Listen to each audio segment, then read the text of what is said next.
out the signals for the Baltimore Colts. Unitas gives to Amici.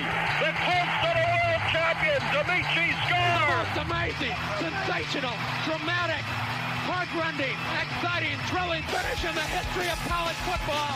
California won the big game. 5 seconds left in the game. You believe in miracles? Yes. This is Phil Steele. This is Mike Burnham. This is Wes Durham. This is Mike Ashley. Hi, this is Chuck Foreman, number 44 of the Minnesota Vikings. Woo, mercy, this is handsome Jimmy Vane, the Boogie Woogie Man. This is Coach Fry with Virginia Tech Football, and you are listening to Big Dog Sports Talk. Are you ready to rock? Are you ready to roll? Okay, let's do it. You're in the doghouse with Rick Watson on Big Dog Sports Talk, presented by Pulaski County Sports and Entertainment. Join us in the Family Fencing Studios and chime in on the McClellan Chiropractic chat line. He's keeping cool with help from Little River Heating and Air, but this show is straight fire. And now, the big dog, Rick Watson.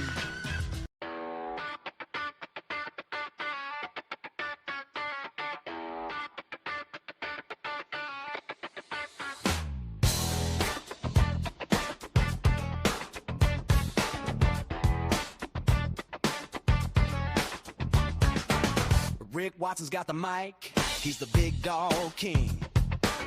Cover sports so sharp, it's a New River thing. Virginia Tech fire, rapid pride too. Every stat, every play, he's bringing it to you.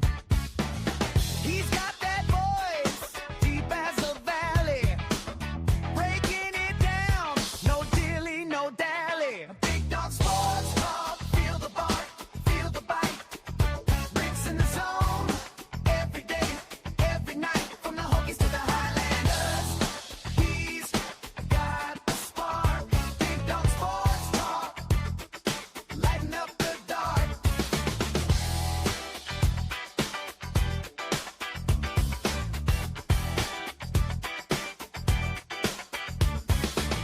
He's got the scoop, faster than a sprint. Calling plays like a coach, every word's a hint. From the courts to the fields, the stories unfold. Rick's play-by-play, worth its weight in gold. With a laugh and a growl, he'll pull you in. Big Dog's podcast, let the games begin. Big Dog Sports Talk, feel the bark.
D. Hit us up in the McClellan Chiropractic chat room, Professional Door Incorporated text line, and whatever may be on your mind. We'd like to hear from you. Coach Elmo will join us coming up at 7. Coach Grantham will join us Wednesday. They had their practice schedule moved.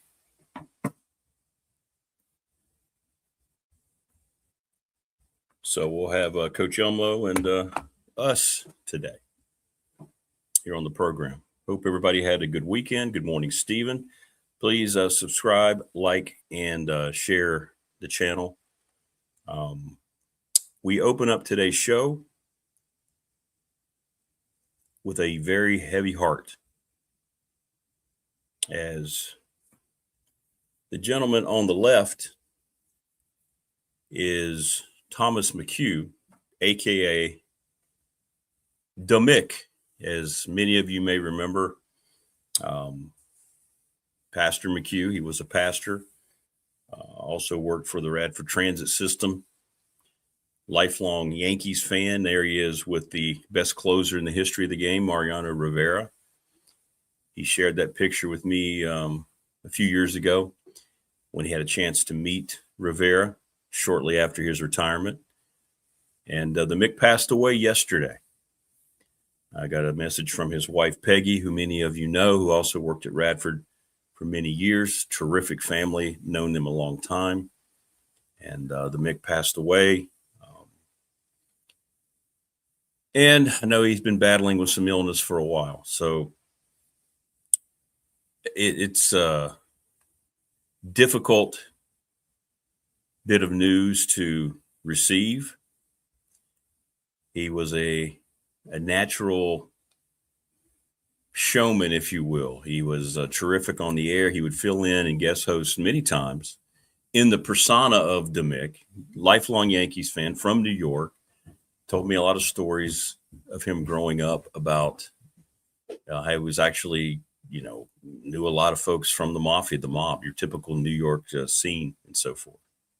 So it's very sad. And we're thinking about him this week and his family. Very difficult time, as I said, for all the assistance that he gave me on the show and all the wonderful friendship that he has shown over the years. And many of you remember, I know I put up a post yesterday, many of you were talking about how much you enjoyed when he would fill in as the guest host of the program. So very sad day as we start out another week. As Mick is no longer with us. And boy, I tell you, it makes you just reflect, don't you? You just start thinking about your own mortality and all these things that happen in your life. Thank you, Dr. Laundry. Appreciate that a whole lot. You're welcome anytime. And I hate that I didn't really talk to Mick. I'd lost touch with him over the last several years. I know he'd been battling some illness. They were in the area for a long time. He and his wife, Peggy, they moved away. Many of the folks around Radford know Matthew McHugh. Was a really good baseball player, coached baseball, may still coach baseball around, I'm not sure. But in any event, it's always very sad when something like this occurs, and it's one hits very personally to me. And if you know Peggy and if you know the family, please take the time to reach out and let her know today. That would be great, or this week at some point. So start off on a very sour note, but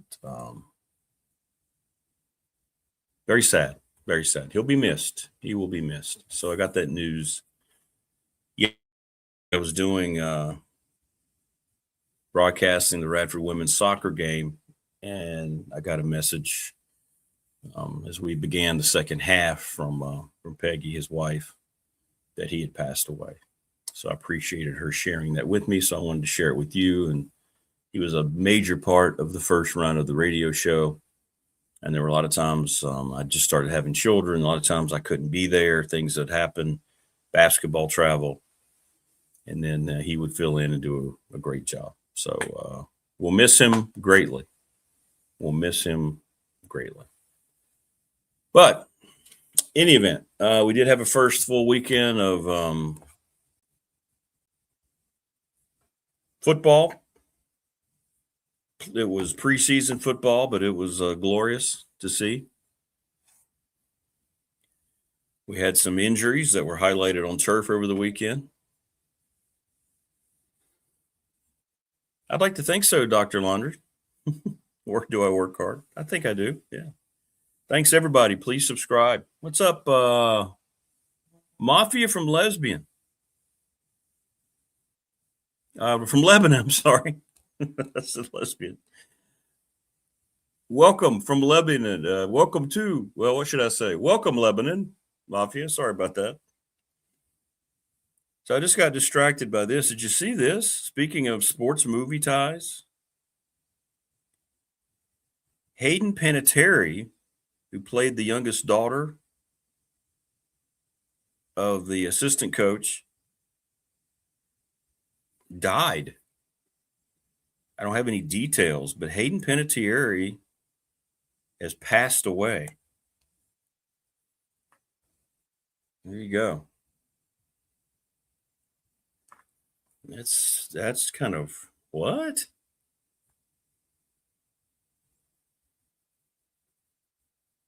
It's terrible. It's terrible news.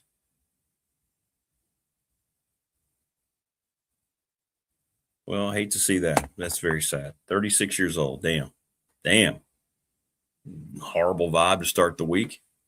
Oh, hello to the Philippines. You know, if we get subscribers from Lebanon and the Philippines, that'll be 2 more countries subscribing to the show. It'll be 17 nations that have subscribed to the program. So thank you. Thank you. Hit us up on the professional door text line, by the way.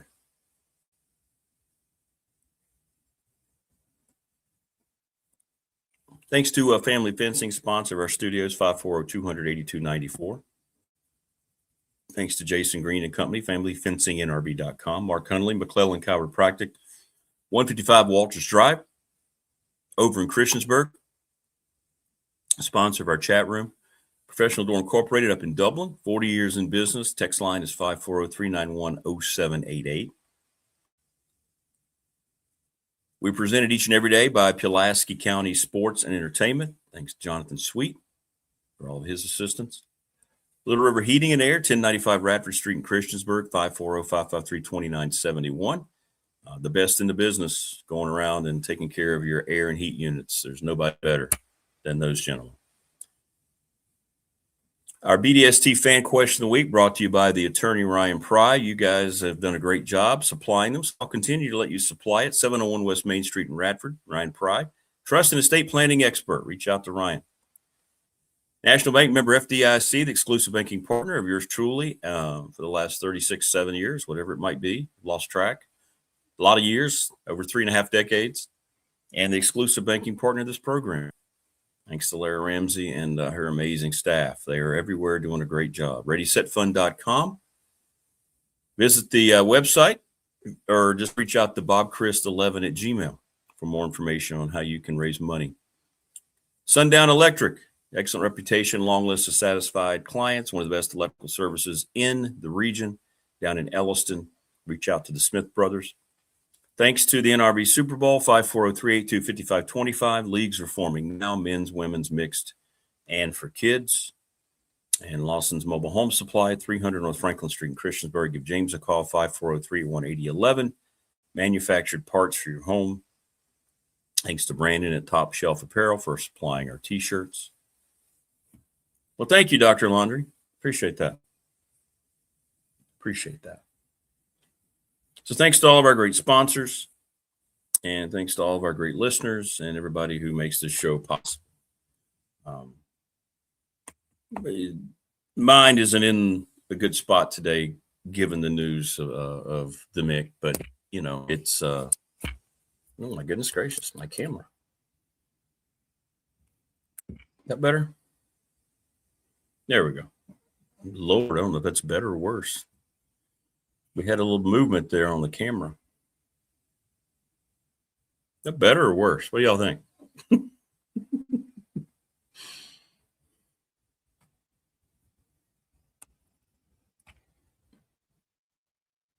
Hey, what's up, Morris? I hope you're doing better, by the way.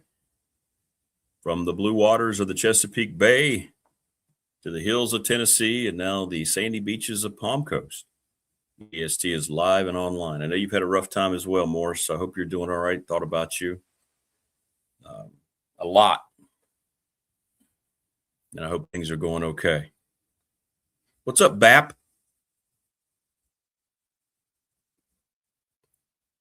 Why do I feel like I've altered the camera here?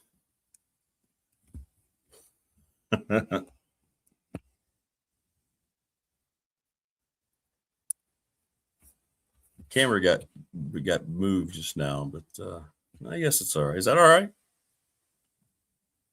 I guess it's all right. Is that all right? It's all right. Well, okay, we're thinking about you and your family, Morris.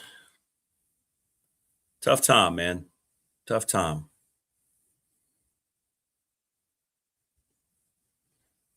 It does.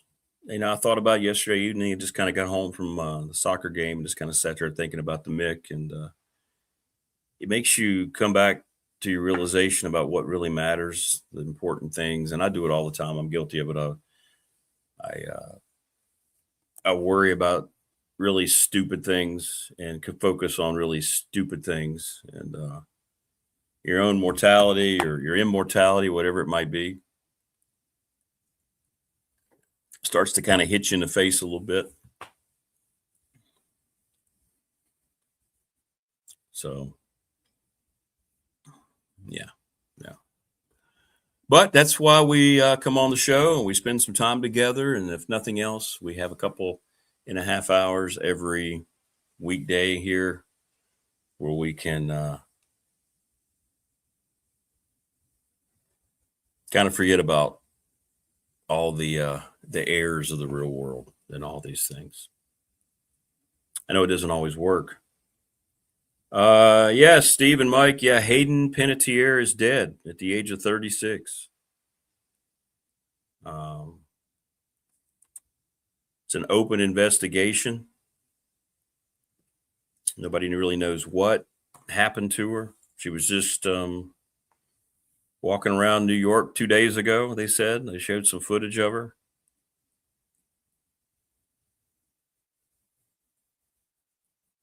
And there's a lot of speculation. She just wrote a book about the pedophilia of Hollywood and what she went through.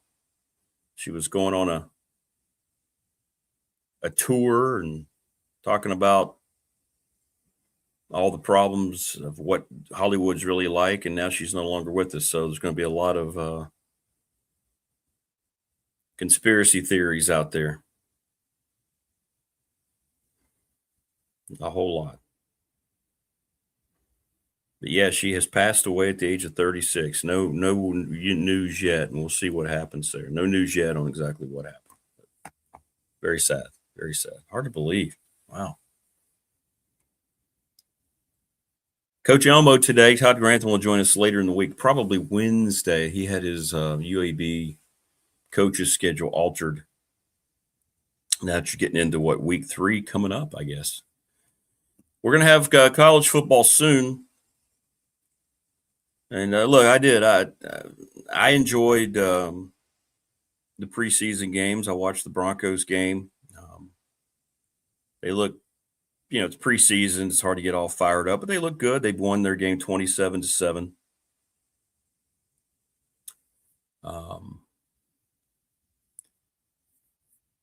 What's up, Bob Chris? The real life Cheryl Yost went to tech. She died at 34. It's crazy. Good to see you, Bob. Thanks for stopping by. Yeah, it's just one of those. It's just one of those days today. It kind of hit me hard, to be honest. Finding out about the Mick, it did. It hit me pretty hard.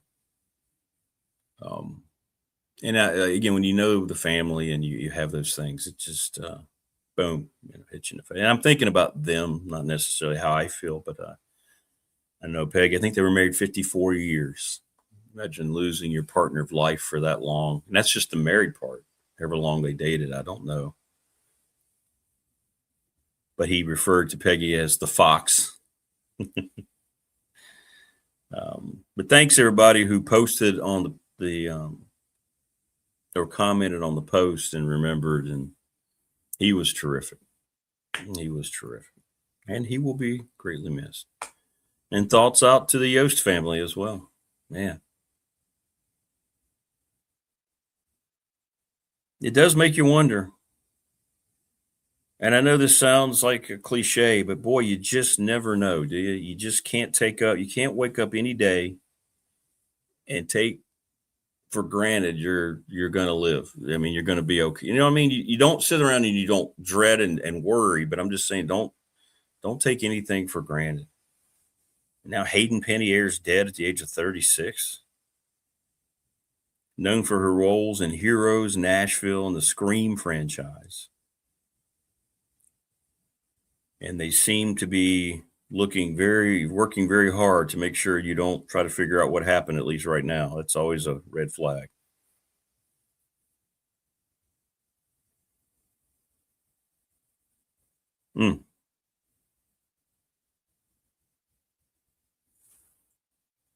Yeah, that sucks. Just really, really sucks.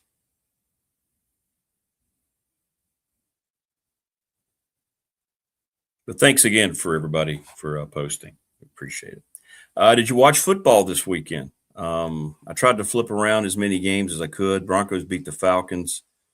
You know, I didn't look. I didn't get to see the Jets game to see if Jonathan's nephew got to play. Let me see. Or made any catches in the game. But I don't believe he caught a ball. But that's okay. He's on a roster in NFL camp. Washington won their game over the Dolphins.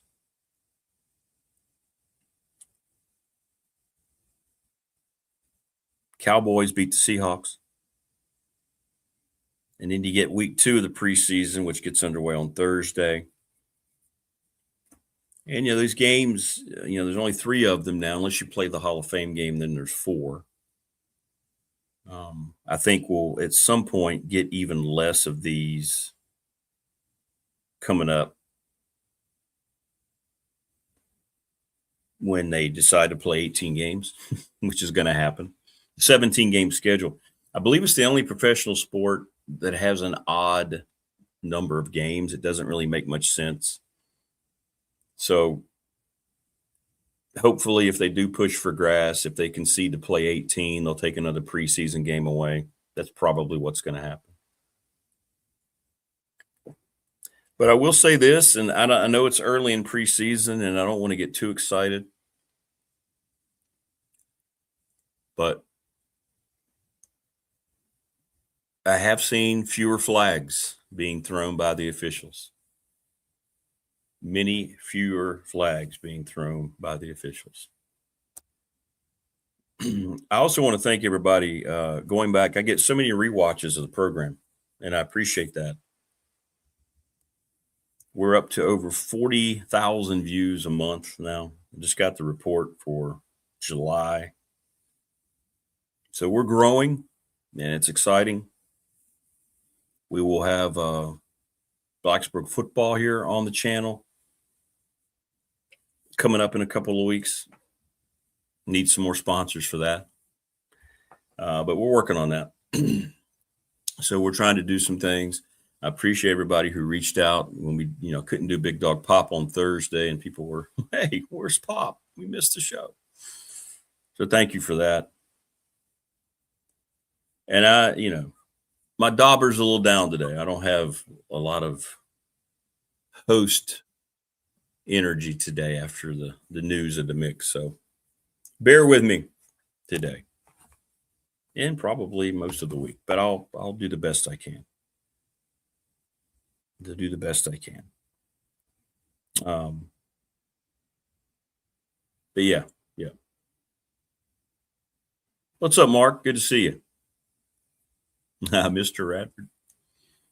My weekend, was what it was. I did have a good Friday. My wife and I went to Floyd. Sometimes you just need to get over in the middle of the day, the Floyd vibe, the shops and the people. I don't think I've ever had a bad day walking around Floyd. And you eat over, and I know they don't sponsor the program, but I really don't care. Dogtown Pizza is my favorite pizza place. They are terrific. They should sponsor. But I always have nice beverages. She enjoyed perusing the shops, and just always a good vibe over there. And so Saturday was okay. And then, yesterday was kind of, highlighted by the work yesterday. It's never good to work on the weekend. So that's what happened.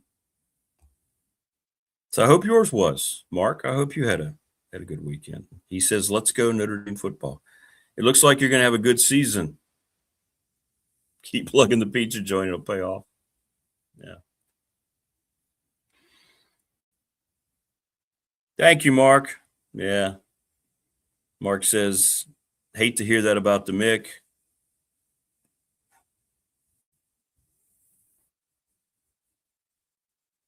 Getting a lot of messages on the professional door text line about the Mick. We don't know. Everybody who's asking, I just saw the news myself. Hayden Panettiere is dead at the age of 36. We don't know exactly what happened. There's going to be a lot of speculation about this one, especially she was going around and revealing some of the secrets that she went through. It's what Hollywood is all about, unfortunately. And I think it's been hidden for so long. And now this is going to be unfortunately, this is going to be something that's added to it. So we'll find out, I guess, at some point. Tommy John passed away. That's right, Eric. Thank you so much. I mean, my God, let's just keep it rolling, huh? Tommy John, whose name became synonymous with the most famous unfortunate surgery in baseball. He pitched 26 seasons in the major league, a 4-time All-Star, won 288 games, a 3.34 earned run average.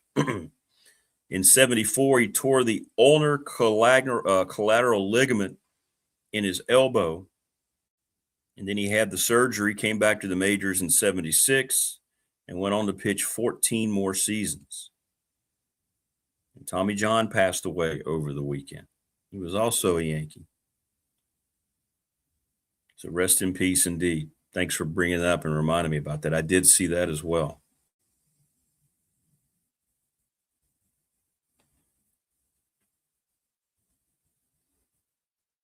Yeah, a lot of tough news, man. A lot of tough news. Jeez Louise.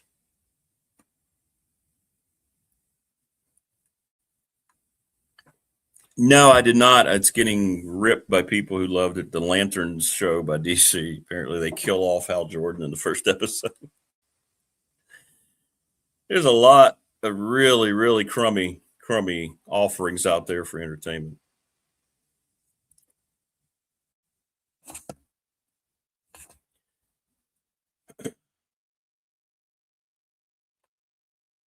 Yeah.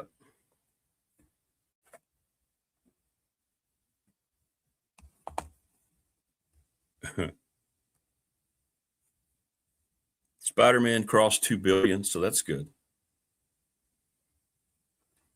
Looking back, I can't get over what they did with Jean Grey. It takes away a lot of the movie for me. Now that I've gotten separated from it. I'm not going to say it was a bad movie. Tom Holland was good in it. It's by far his best portrayal of Spider-Man, but none of what they did with Jean Grey makes any sense. And yes, being a comic book geek, it really bothers me. I don't know. They're going to make the X-Men into villains right off the bat. Yeah, I saw that, Wayne. She lived in Greenville, South Carolina. And there's already lots of theories out there about what happened. I don't want to get caught up in all that. But they showed her 2 days ago walking around in New York. She looked relatively healthy. So it's Hollywood. Nothing surprises me coming out of that godforsaken hellhole. Nothing.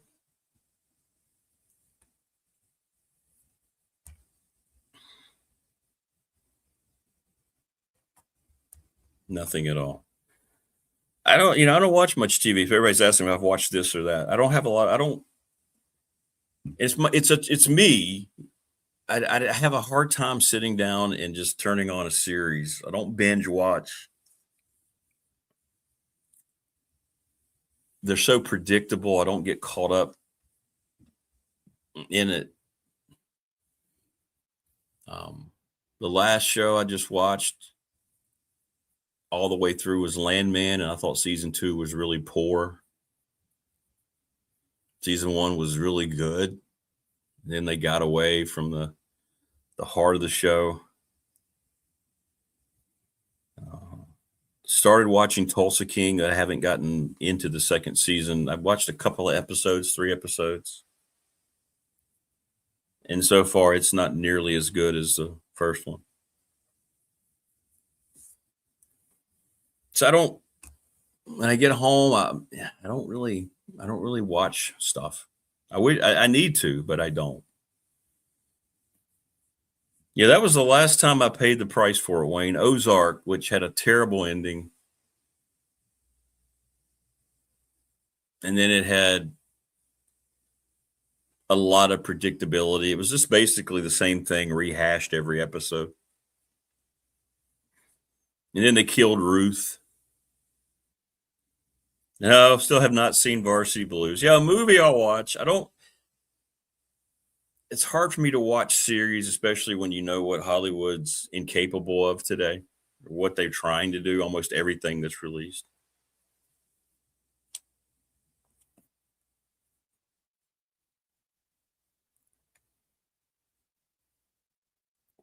So I don't spend a lot of time on it. NRB Thunder says, think of Landman as Bad Santa runs an oil company.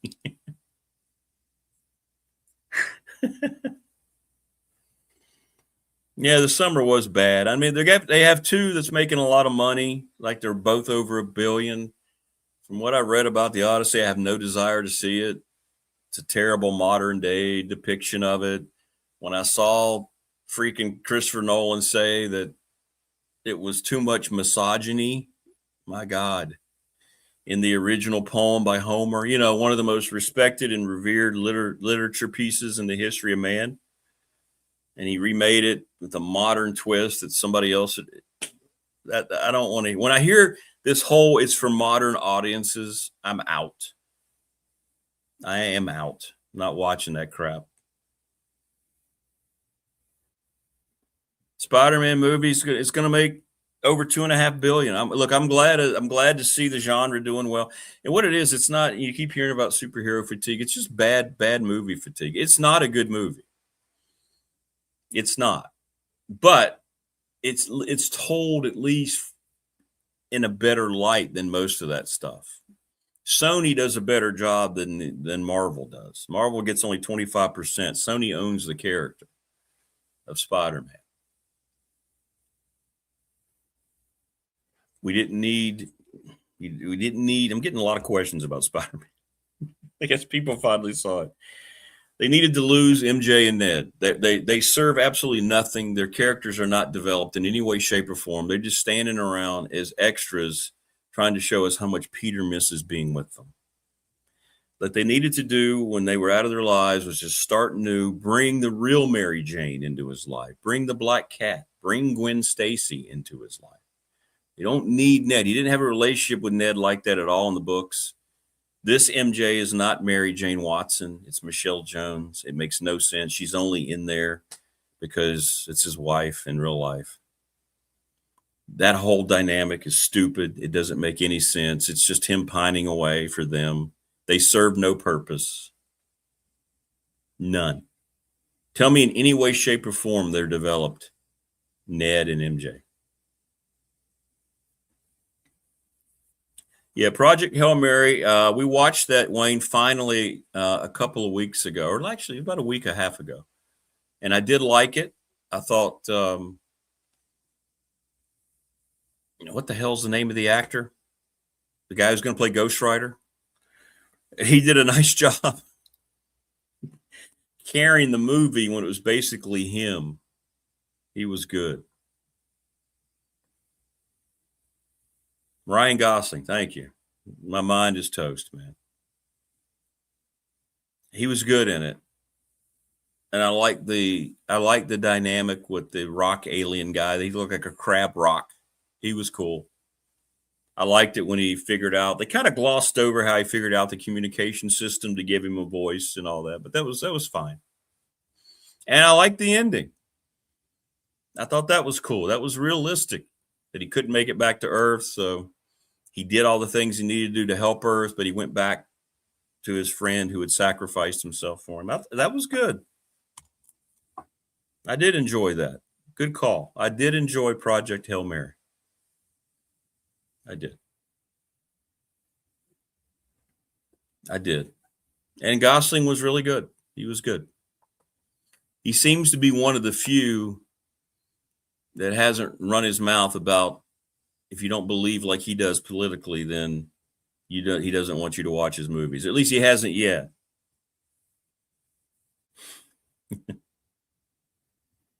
Prometheus says we used to only get a handful of comic movies every couple of years. Now it's very. And the thing about it, Prometheus, if they were good, if they were done in the story of the hero, it would be good. But when you have Kevin Feige, the head of Marvel, saying he wanted people to write that didn't have any connections to the comics, what the hell sense does that even make? And that's what we've gotten. Doomsday is going to be, all it is what they call member berries. It's just, let's put in 60-some people in the cast. Let's bring Robert Downey Jr. back as a different character that people won't love him in. It makes no sense. Here's this character, just to try. It's going to be awful. Well, with Fall Guy, which I did see, it's not a horrible movie. They did it kind of tongue-in-cheek. So it was the mindset going into it, which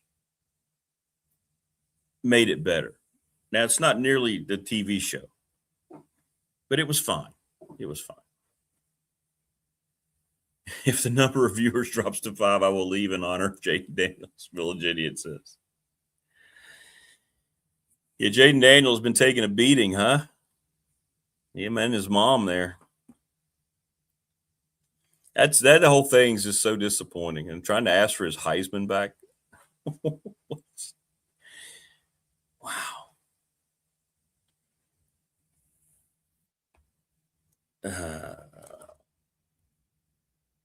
Everybody asking me too about what will happen with Virginia Tech's new apparel deal. It'll be Nike. They'll renegotiate and re-sign with Nike. James Franklin's not gonna go to Under Armour. It'll be Nike. Mark says, having my coffee, laughing hard. Last thing I would expect this morning was you talking about Spider-Man. Love it. Yeah. It's not a good movie. It's not offensive. Tom Holland was good. If you could separate Tom Holland and his Spider-Man portrayal and the rest of it, that'd be great. But they advertised like all these villains were going to make appearances, and all they did was make cameos just so they can react famous comic book covers of different Spider-Man titles, which is cool. Like they did the Amazing Fantasy 15, his first appearance when he was swinging through with the guy in his arm. I appreciate that effort, but the story itself was really poor. Somebody tell me the purpose of Ned and MJ other than, hey, you remember these characters, right, young people? You don't want them out of the movie, so here they are again. They serve no purpose in the movie whatsoever, except when Peter was sitting around, oh, no, I'm so depressed. And being a huge X-Men fan, what they did with Jean Grey is a crime. And then she just gets away with it. She just got to leave. Nobody did anything to her. And they try to make excuses for her. She killed people. She forced the old man, to go out in the middle of traffic where he got taken apart by a vehicle. Then she seduced MJ's mind or whatever when it made it look like she had remembered Peter. And psych, They made her into just this evil, horrible character. How do you come back from that if you're getting ready to launch the X-Men franchise after this disaster that's going to be Doomsday and then the Secret Wars? They have no clue what they're doing. No clue. And again, I'm glad to see it's making a lot of money. It's going to finish with over $2.5 billion. Spider-Man is separate than superheroes. There should be 3 IPs in the superhero world that's always a hit. Spider-Man, Batman, and Superman. Well, James Gunn has killed the DC universe. Superman, the new one, was god-awful. I couldn't even make it through it. It was so bad. Supergirl is one of the 5 worst movies I've ever seen. It was one of the most idiotic things I've ever seen. He has open disdain for Superman, had the stupid ass dog pissing on an article about him leading off the movie. And then he had Superman get his ass kicked the entire movie. First scene we saw him, he's laying face down in the snow covered in blood. Superman. He's Superman. Gunn will not get a chance to make a Batman movie. He doesn't know how. And he's going to be fired soon because the universe is a piece of crap. And Supergirl is going to lose over $300 million.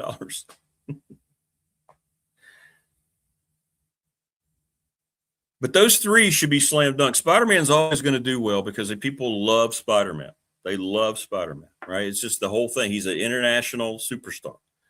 He's the biggest superhero in the history of Marvel. He's the one IP that's going to be able to intertwine worldwide. The international box office is massive too. And people like Tom Holland. It's a guy with 2 superhero names, Bruce Wayne and Clark Kent. It should be like their first movies. Yeah, exactly.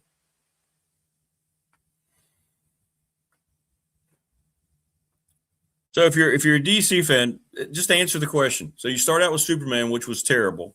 It only I say this, it only made $600 million. It did make its money back. Budget was 300 and some million after marketing. So you only get half of that. People always think, well, it made this amount of money, so they made that money. No, the studios only get half when it's domestic. They get less than that, about a quarter of the draw, the money, when it's international. Why do you follow it up with Supergirl? Why wasn't Wonder Woman next? Why wasn't Batman Supergirl? And then to put that piece of crap out there? I will fight you, RDSN. Marvel's far superior than DC. The characters, the base characters are. But DC is not transferred at all on the big screen because they've had bad people running it. You've got IPs there that should be a slam dunk. Superman should be a slam dunk. Christopher Reeve was a slam dunk.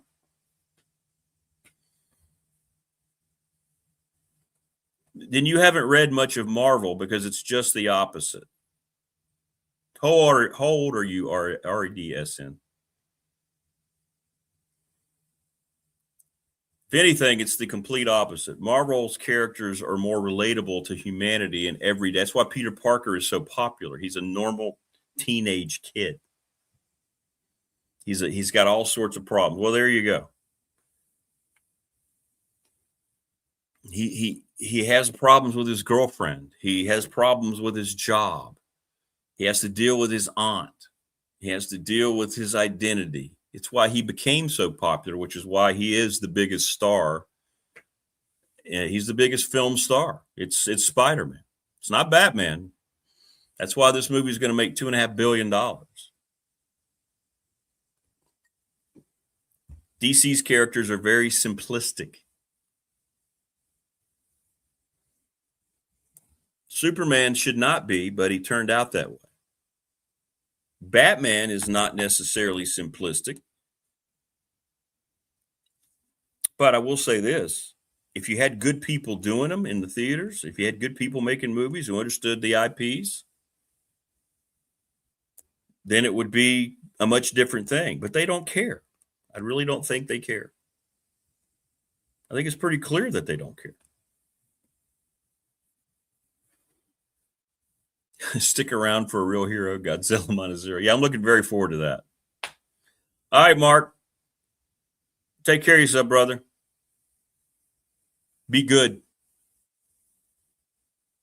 DC has far superior villains. Really?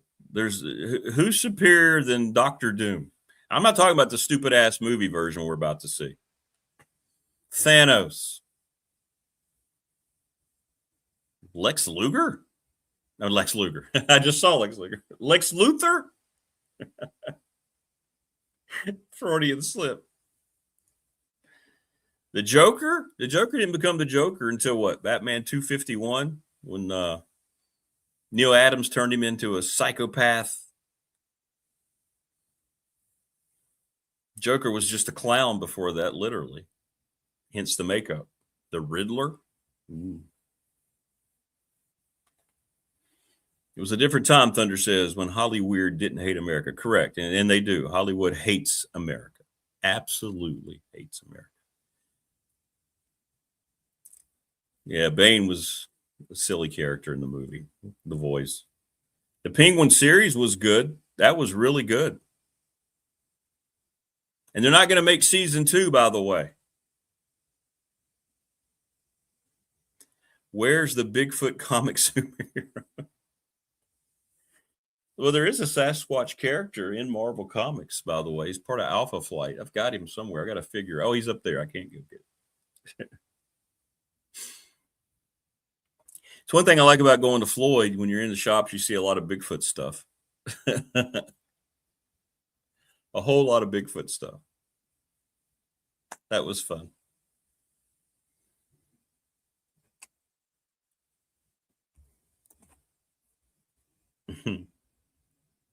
That's right, Steve. I remember when the Mick would threaten people. If they pulled against the Yankees, he would threaten to get the mob after him. Yep.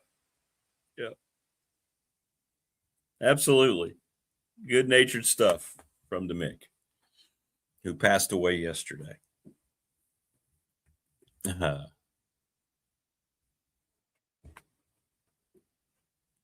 No, RDSN, that's, Now the current, I'll give you this, RDSN, the current state of the books with Absolute Batman, which is a phenomenon in the Absolute series. Current Marvel sucks. It's been ruined by Disney. So I'll give you that. The current stuff. Wayne says Hobby Lobby has really cool Bigfoot stuff. I don't know if I've ever been in Hobby Lobby. Have I even gone to Hobby Lobby? I don't think so. I may have to change my pup Tico's name to LeBron.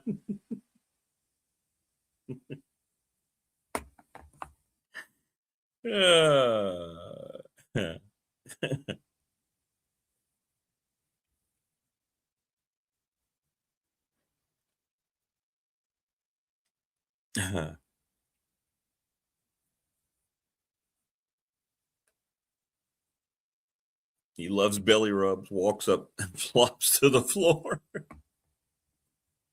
With all the smartphones, Light Free says we have Bruce Wayne identified, discovered in a week. Light Free. You should subscribe. Good stuff.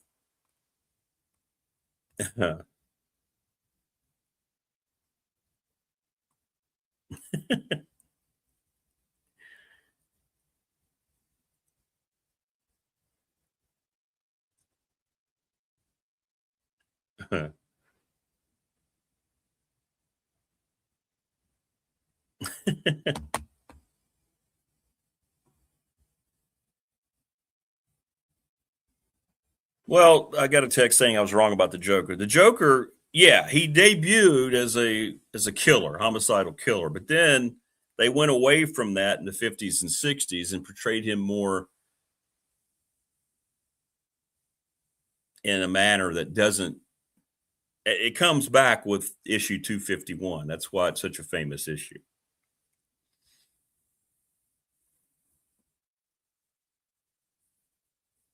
It's called The Joker's Revenge, something like that. The Joker's 5, yeah.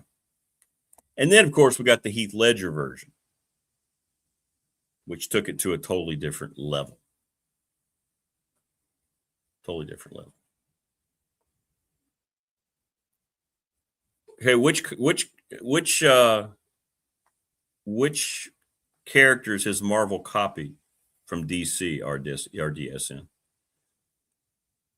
Moon Knight is more of a Batman type. I'll give you that. Rhetorical question: why when the change of Batman and Superman, they always feel they have to go back to the original stories again too? I don't know what they do, Wayne. I don't know what they go back to. I think they try too hard to incorporate modern times. Yeah, when they change the actors, I know. Lightfree says Batman like James Bond. This is a good point. It only really worked in a certain time period in the 60s. 2026, no secrets. It's true. It's true.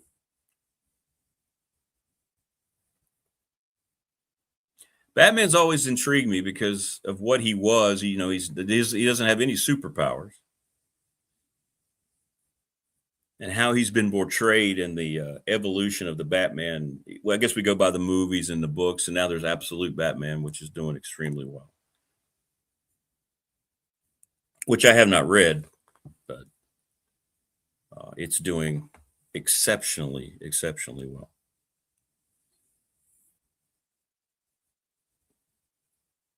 But I'm trying to figure out which characters that Marvel has copied from DC. I will give you Moon Knight is kind of Marvel's version of Bruce Wayne, kind of. Yeah, right. They had him fighting Superman. That would have lasted about 22 seconds, maybe. Which is the whole problem with what Gunn did to Superman in that first movie.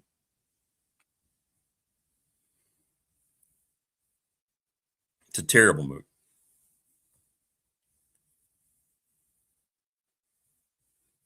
Yeah, and then they turned his suit Lightfree into that, military. Yeah, it turned it into like the armor, the body armor.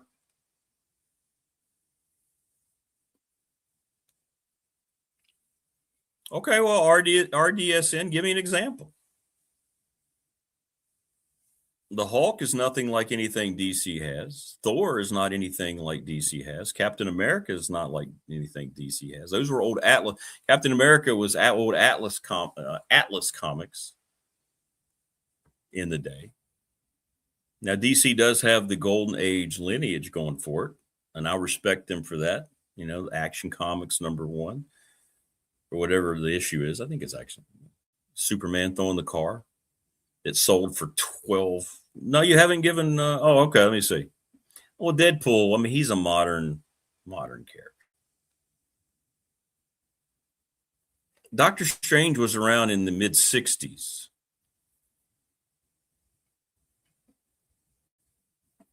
You think Thanos is like Darkseid?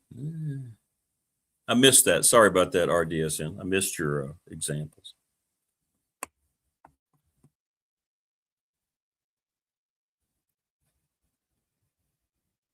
Bruce Wayne, the champion of the Batman era. Who was your favorite Batman in the movies? That's always a good question. Who was your favorite Batman? Who was your least favorite Batman in the movies? Do you go back to Michael Keaton as being your favorite?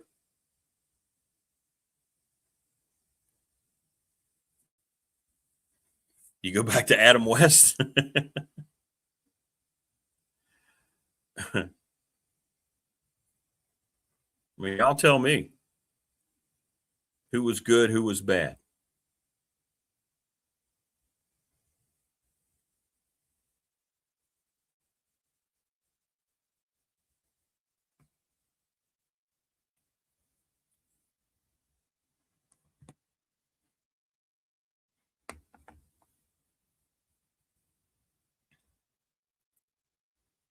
Adam West is the only true Batman.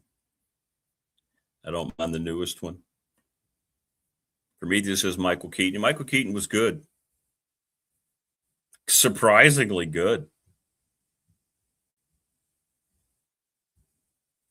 Was Aflac any good? Who'd you have? You had Val Kilmer, Aflac. You had who was the one that played him in The Dark Knight? What was his name?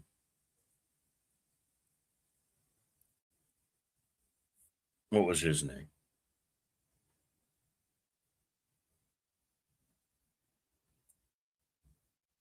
Yeah, Clooney was one. He was terrible. God, George Clooney was freaking awful as Batman. Just awful. Christian Bale, thank you. Sorry, man. I'm having trouble with names today. Thanks, Ad Hockey and B2B. Appreciate that. Appreciate that.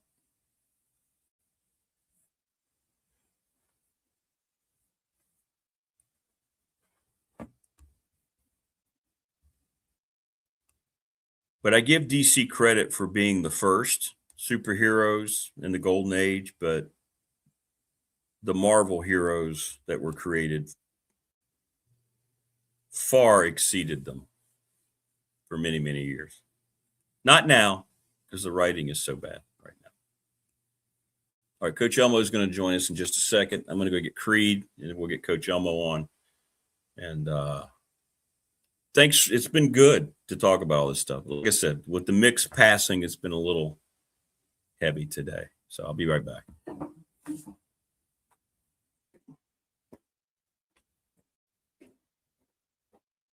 Come on.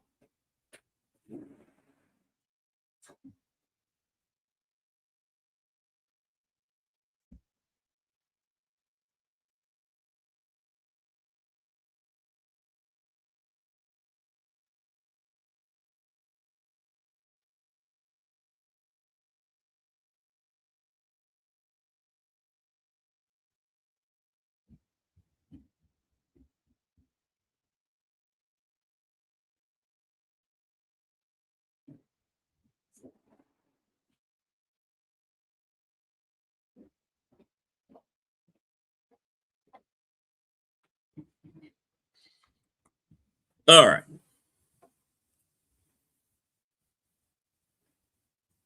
Thanks for your patience.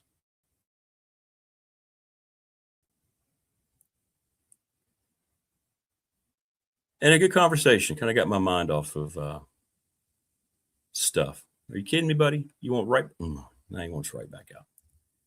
It's like working with a 3-year-old. Hang on. Dude.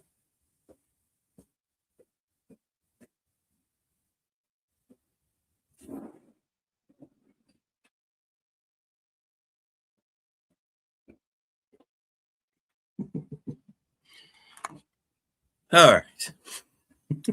Sorry. Animals call. Yeah, I did the silly putty. Yeah, sure did. And you would stick it on there and then stretch the yeah. Gotta be careful not to eat the silly putty though. You don't want to do that. Yes, Sam. The Mick passed away yesterday. Thank you for the message on the professional door text line. He did. He'd been battling some illness for a while. He passed. He passed yesterday. Very sad. Very sad. Great dude, and was terrific. Just standing in behind a microphone like he'd done it his whole life. And always maintaining the character, which was what I really appreciated. He always maintained the character. And he did have ties to the mob. He had ties to the mafia. He was very vocal about that. Ended up being a pastor, but he didn't grow up that way. Yeah. So very sad. Very sad.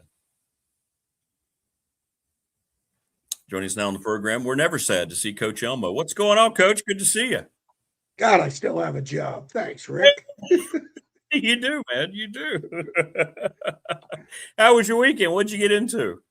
Not much. No, just a lot of happy hours through the weekend, and didn't do much. Actually, I've been extremely busy. I've I mentioned this to you before. I'm breaking down Central Michigan for the University of New Mexico, doing it a lot different way than I've ever done it before with the PFF, doing it by personnel, starting with the quarterback, pass, run. There's so much heavy run with the quarterback. It's a Navy offense. Offensive coordinator came from Navy. It's been a lot of fun. Been tedious because it's been such a long time. I'm forgetting what I used to call things and how I used to identify things. And it's been like, oh, thank God I don't have to do this for a living anymore. How has PFF helped? You like the PFF, don't you, Co? You like what they offer, don't you? Oh, it's ridiculous. It's a godsend. I mean, right now you can use it. You can use it for.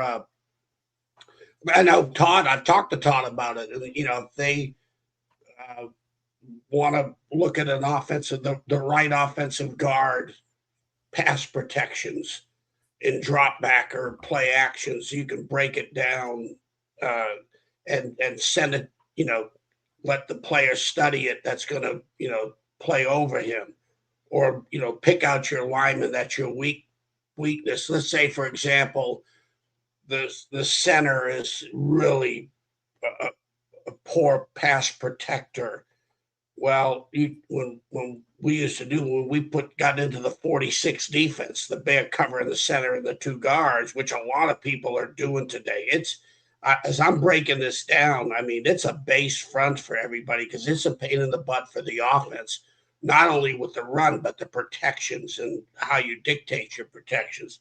So you can personnel, especially when you're in pass situations, to take your best interior lineman, put them on the nose, and rush. If you do nothing in terms of movements, we call it rush the snap hand of the center. If he's a right-handed guy, he's going to rush his right side A gap, his snap hand. You got to snap it and then get that right hand back up again. So you pressure that hand that he snaps with, and then or you take your, like what we did with Cornell Brown. We were playing Pitt, and his brother was the offensive tackle. Ruben was the left tackle. We said, Cornell, you're going, when it's third down, you're going to our left side, their right. Your brother's really, really good player. I'll give you one shot on your brother. But there's a reason why the guy's the right tackle, and you want to be player of the week. And so we always put our best outside edge rusher on the offensive defensive left side, offensive right side, because we did the All-America. If you're a left tackle and you're really, really good, like a Jonathan Ogden or a Reuben Brown, two left tackles that just really were outstanding. Well, why put your best rusher on him? What's that going to prove? There's a reason why he's an All-American. We need productivity. We need sack productivity, or disruptions. So, yeah, you can get into specifics with the PFF, and it's a fascinating system, what they've done with that. And especially, evaluating the personnel, which I think I mentioned this before, the NFL people, it's such a personnel matchup game. And I really believe colleges are way into that now than we've ever had been before. And it allows you to do connected. It's connected now like it never was before, isn't it? Between the college and the program. It feels like that. And that's and PFF has a lot to do. It started out as a pro thing, right, for the NFL teams, and now it's it's heavily, yeah. I don't know the history of it. All I know is when I started doing portal kids for New Mexico and for UAB, they both, all of a sudden I'm on the portal. I've got the system. They gave me the password and username, and I'm logged in, and I'm good to go. And it's been fun. I just got done with the passing game. I've got to do a synopsis. What I do is I finish the run game, quarterback run game, and I do a total synopsis of the kind of run, the personnel they're used, by the down and distance, all the factors in the game that never change, the frequencies, because that's what you're dealing with, numbers, take away what they do best. And the multiplicities in the formations. They're another offense that use multiple tight ends. They'll have 3 tight ends, 2 tight ends in a game at the same time, so. But it's been good. It's been a lot of fun. It's been tedious. It's been, stimulating but tedious. And you'll be utilizing that when you break down the Tech games every week too, won't you? You'll be looking at see, the problem with that is if we were going to do it on a Monday, I asked Todd, I said, Todd, when does the 26th season start? Because I got it. You can do NFL games and you can do your major colleges, basically. I think they have the certain divisions too, Power 4, Group of 5, but I think they've got some 1AAs. You can look up you can look up Fair. That's cool. That's cool. And I'm sure this year Roanoke College will probably be on it. But I won't get those. He told me, he said they won't have all that stuff done till Tuesday or Wednesday of the week on a Saturday game or a weekend game. It's usually 3 days, takes them 2 to 3 days to gather out, get all that stuff inputted. So I'll have to do it the old-fashioned way when I do for Greg's show. When I prep for Greg's show on Monday with Virginia Tech, I'll watch it I'll watch a game on TV, and then Sunday I'll go to the statistics and I'll look at the highlights, and then try to do a synopsis of who, what, when, where, why, and how, as far as the outcome of the game. The only statistics I've ever dealt with was what stats in football affect the outcome of a game, like third down, turnover. I have always been a believer in rush attempts. That's one statistic people don't look at it enough. And I learned that when I used to watch Virginia Tech and Syracuse after, with Bud being the D coordinator. When Syracuse would have over 40 rushing attempts, it was 50-something points. When they held Syracuse to 25 or less rushing attempts, it was the opposite. Virginia Tech would blow them up. So I really believe that. I start looking at rush attempts. You look at the Virginia Tech. You look at last year's season at Virginia Tech when they had 35 plus rush attempts. They won their games over the last 2 to 3 years. When there was 25 or less, didn't win the game. So that, besides your third down and your turnovers and all those things, just, the kicking game, everything just, it's no such thing as one thing. I remember when I got to Virginia Tech, Frank, they lost, 5 or 6 games in the last 2 minutes. The 92 season, apparently, they were in every game just about, and then all of a sudden, the 2-minute drill. So Frank said, "Hey, we got to have a great 2-minute emphasis." I said, "Coach, I get it 1 or 2 times. We're going to evaluate that anyway. However, what the hell, the other 58 minutes have put you in that position, that consistent? Let's get that answered first, and then we'll get into the 2-minute, plan and how we're going to be better at that, before the end of the half or the end of the game, which are 2 different scenarios."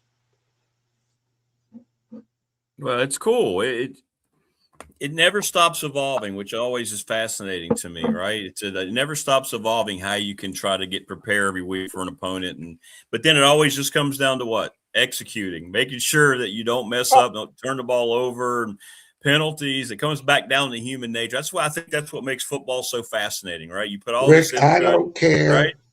How many backs are in the backfield, what quarterbacks under the center or in the gun.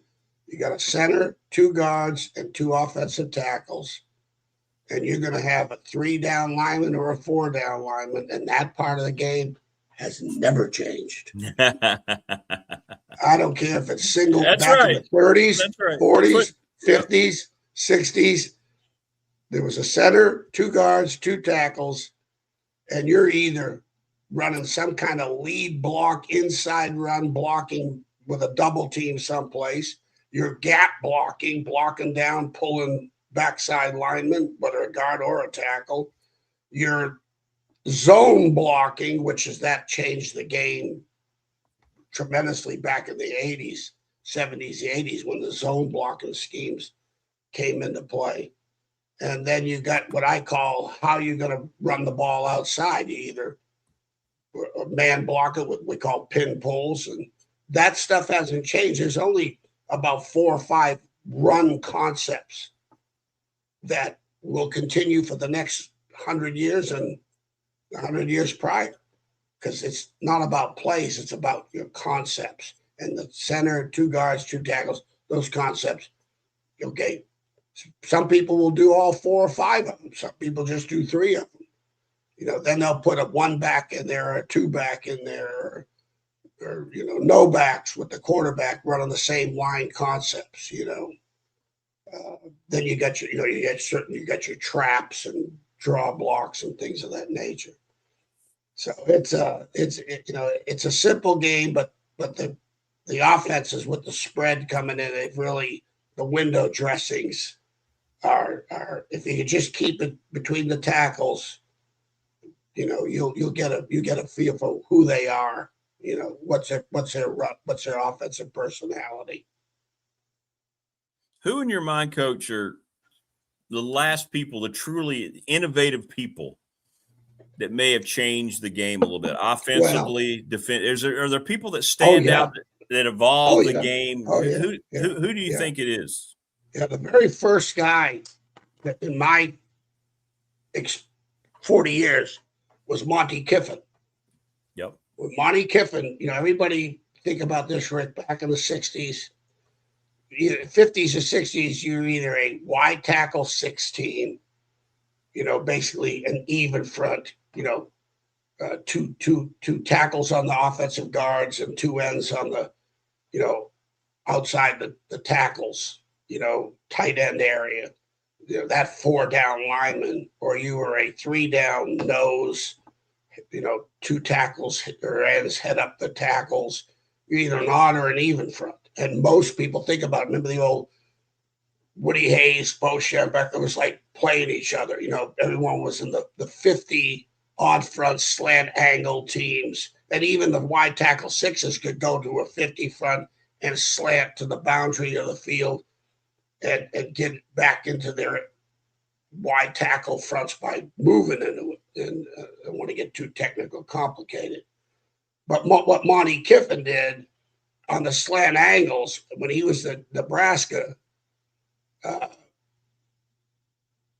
they lined up in the odd front and they'd slant an angle. And that was the deal. Either, like I said, you're either in that or you were in the wide tackle 6. Those were the 2 base defenses. Well, what he did when he got to Arkansas with Coach Holtz as the D coordinator, he said, well, hell, because everyone's running the split back veer. So let's go to an offensive innovating. You had the split back veer with the Houston and then Coach Holtz, Houston Cougars, Bill Yeoman and Lou Holtz really put the split back veer on the map of, that was the rave of college football back in the early 80s, late 70s. Well, Monty Kiffin's defense ran the split back veer out because what he did is he pre-aligned the slant to the tight end. We'll call it a shade defense, which now took the nose and lined him up outside shoulder of the center. And then you had the 5 technique tackle up on the outside shoulder of the tackle and your outside backer on the tight end. And you reduced the 2-man side with the tackle coming on the guard of the end. So basically, you pre-aligned in your slant to the tight end, and you got into what was called an eagle shade defense, just terminologies, where you had a reduction of 3 technique to the split end side, a 5, and then you had a shade nose 5 and a 9 to the tight end. And guess what happened? No one could. The only one guy, that Richter, the center from NC State, could reach that shade nose. It ran the split back veer out because now you couldn't block the nose. If you double team the nose, it just became a real pain in the ass for everybody. We put it in at Richmond in 1977. I was coaching on offense, but our guys put it in Richmond in 77 We lose to Wisconsin couldn't score it. We held them to 1 touchdown. We lost to them 7-6 Wisconsin. We lost to Southern Mississippi 10-6, and this is the year before they beaten Alabama. They were really, really good. They were a top 10 football team, and we had a block punt to win the game, so we actually held them to 7 points. And then we played West Virginia, and we lost to them 9-6. We're the best 0-3 defensive team in America. That sounds giving like up 6 points a game, and so that was that. So Monty Kiffin with the shade defense really that ran the split back veer out, and then to this day, even Todd Grantham, one of their, I know 4 or 5 years ago, we call it an under front. Coach Saban is under defense it's still being played today. You're either an over front, it's all based on the tight end, how what's your configuration to the tight end side. So you're either an over and under front to the tight end. You could go field or boundary, whatever you want to do with what we call the bubble or the shade nose and the 5 technique. We refer to that as a bubble. So I'm not getting too technical, but that was what then Buddy Ryan in the 46 defense. That was named for Doug Plank because he wore number 46, but he never called them by their names. He called them by their numbers. And Doug Plank was a safety, Yale guy, and they'd bring him down as a linebacker, and they'd take their over front and kick down the 2-man, get into a 0 nose, 2-3 techniques, covering the 2 guards, and then had Wilbur Marshall as a linebacker on the tight end, and then had their outside rush guy to the tight end side or open it. And so basically you're in a 5-down defense, and that changed everything into particular protections. That's what we did. We did it at Virginia Tech. We moved and stemmed into it. And that was a real pain in the ass for the offensive coordinators. So you had Monty Kiffin as far as defense going to an under defense, change the slant angle, pre-align, line it up instead of slanting to it. You had Buddy Ryan with the Bear defense, the 46 defense, that really changed the game. And now you got the defenses. You got basically it's a Bear defensive philosophy, but now you have, what people are doing now is on defense is they're playing with basically 2 outside linebacker type guys standing up. They're playing with just 2-3 down, 2-3 big guys and 2 stand-up outside backers, then 2 inside backers. So you're basically almost like a 4 linebacker deal now. And then you got your secondary. And that's a lot of people doing. A lot of people getting into 3-man rushes and 5-man rushes, or pressures from the odd front. The run pressures from your odd front are way more effective than from the even front. So that's a big phase as I'm watching it now too. And then offensively, you had the wishbone to the split back veer, the I formation, then the wishbone, then the split back veer, then the spread offense. Rich Rodriguez with the spread offense and basically a 2-minute drill for 4 quarters. The speed and the hurry up offenses where they're trying to get 80, 90 plays a game. And so those are the biggest, and that's why I'm talking to you. The last part of the changes in the spread and the hurry ups that ran me out. I had enough. Well, on the offensive side, I guess Sid Gilman, right, the father of the modern passing. Well, yeah, that's another thing. You got Bill Walsh, Sid Gilman, the West Coast, and Bill Walsh took that and made the West Coast. That evolution. Yeah, they kind of, all of a sudden the passing game became the running game. Get the ball out, catch for 2, run for 2. There's 4 yards, okay, on first down.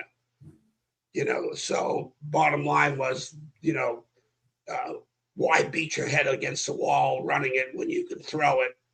And, it doesn't have to be 10-yard completions anymore. Hey, let's complete it for 2 and let the tight end or receiver, get 2 more yards and we got positive yards. So that was another huge change. The West Coast You look at the Joe Montanas, the Bradys, and those guys that are, from the neck up. They get their decision making and their timing throws was so good at it that it became really effective. Yeah, I love learning about the stories. Al Davis was a disciple of Sid Gilman. It's why the Raiders motto kept, throw the ball deep. He always wanted the receivers out there. And then Bill Walsh worked under Davis with the Raiders, and was exposed to that mindset of Sid Gilman being in the AFL. I love the way it all kind of culminates when they tell their story a little later on like that. Well, Bill Walsh, when he was the OC at Cincinnati, I forget who was the quarterback, but he didn't have a, quote, strong arm. There wasn't, the deep intermediate throw game. All of a sudden it became a 5-yard, what we call a horizontal stretch game, threatening the width of the field, putting people in open spaces. And that's where the passing game really changed. It was about where's the space created on the field. We're throwing what they call windows. We're not throwing at people. We're throwing to open windows created, whether it was horizontally or vertically. The horizontal stretches keep away sideline to sideline, and the vertical stretches monkey in the middle. Deep to short. If he's gone, people are covering deep, throw the short routes. If people cover the short routes, throw the deep route. The vertical stretch, so that's how the passing game has evolved, and they're getting so good. The quarterbacks, the 7-on-7 camps. I mean, between 8, it's like anything else, Rick. The quarterbacks are practicing football all year round. They never had done that before. They get to college, they know the spread offense better than the OCs. The OCs are asking the high school kids, "Hey, what do you like?"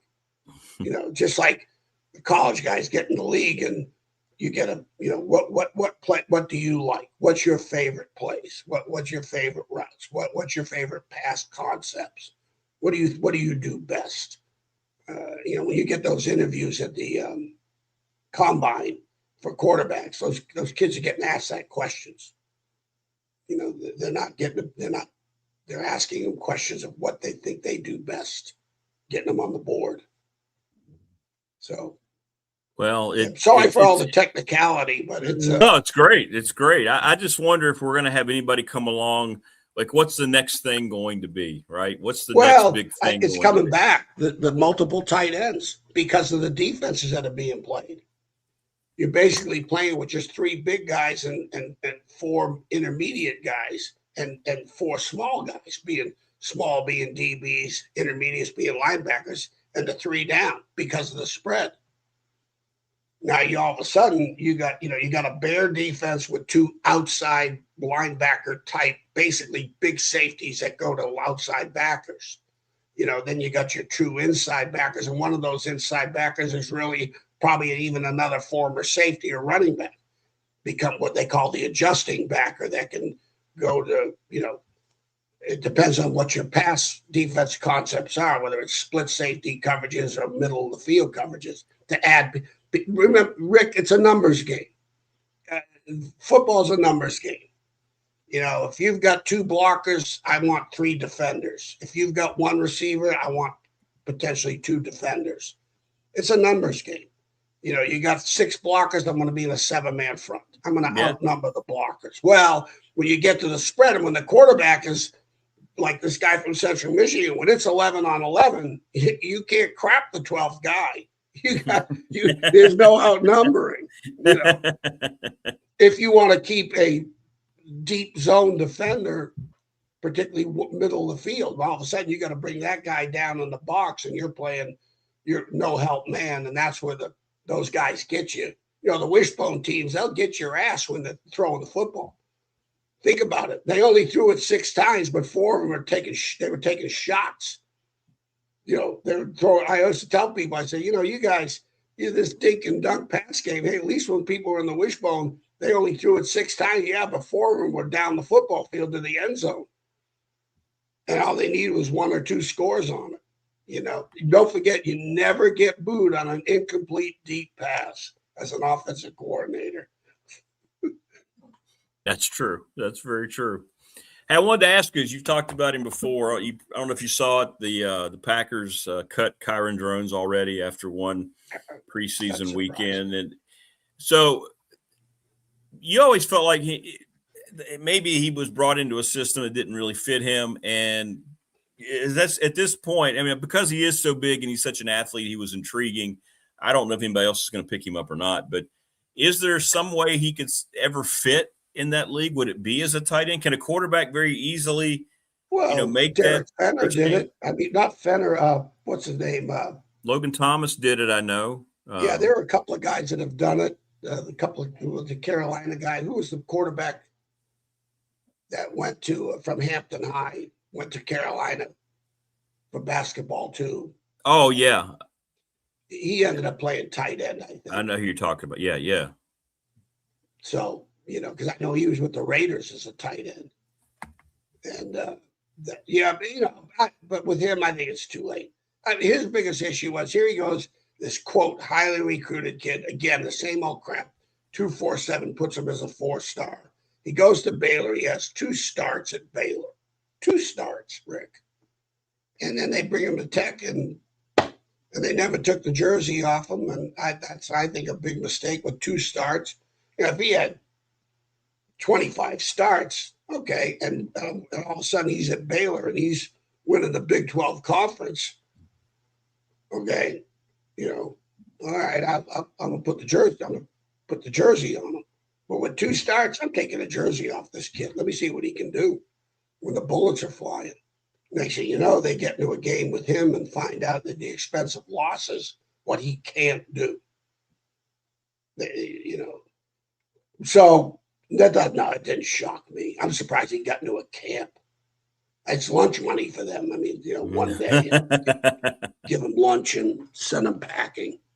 I'd have made him a linebacker D-end on college. I'd have called him in and say, you got 2 choices. Go to the portal, put your hand in the dirt on defense if you want a chance. And you may not be able to play there. I don't know. I have no idea, but you are not playing quarterback. I would have done that. I would have. And that's why, again, Rick, I'm talking to you because, 1.3 million. So, but that's how off the wall I am. That's my thoughts on it. No, I think it's interesting. You hate that for the kid. I think he's a pretty good kid. I just hate that he's a great kid, but it just didn't work out. Didn't work out for him. No, so you take the good kid away. What do you got? 3 wins as a quarterback. I know. So, it's and that's not on him either. I'll throw something at you. We can get into this. I had a chance to be on a Zoom call Friday with my buddy Matt Sheldon, who was my GA at Wisconsin. Been in analytics for the league for like 20 years. He's very prominently well known, well respected, and he does Zoom calls like once or twice a month on Fridays. And he had 61 people on this Zoom call, and he had big time guys that have coached in the NFL, guys that are in analytics in the NFL. He had a guy on there. Let me get this guy's name.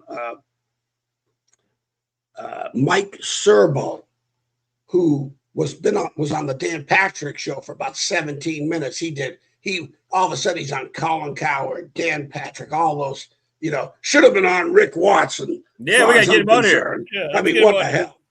But he's this guy is I think he works for The Athletic now, I think. But he had a thing that he did. He had a quarterback ranking by tiers, tier 1, tier 2, tier 3, all 32 starters.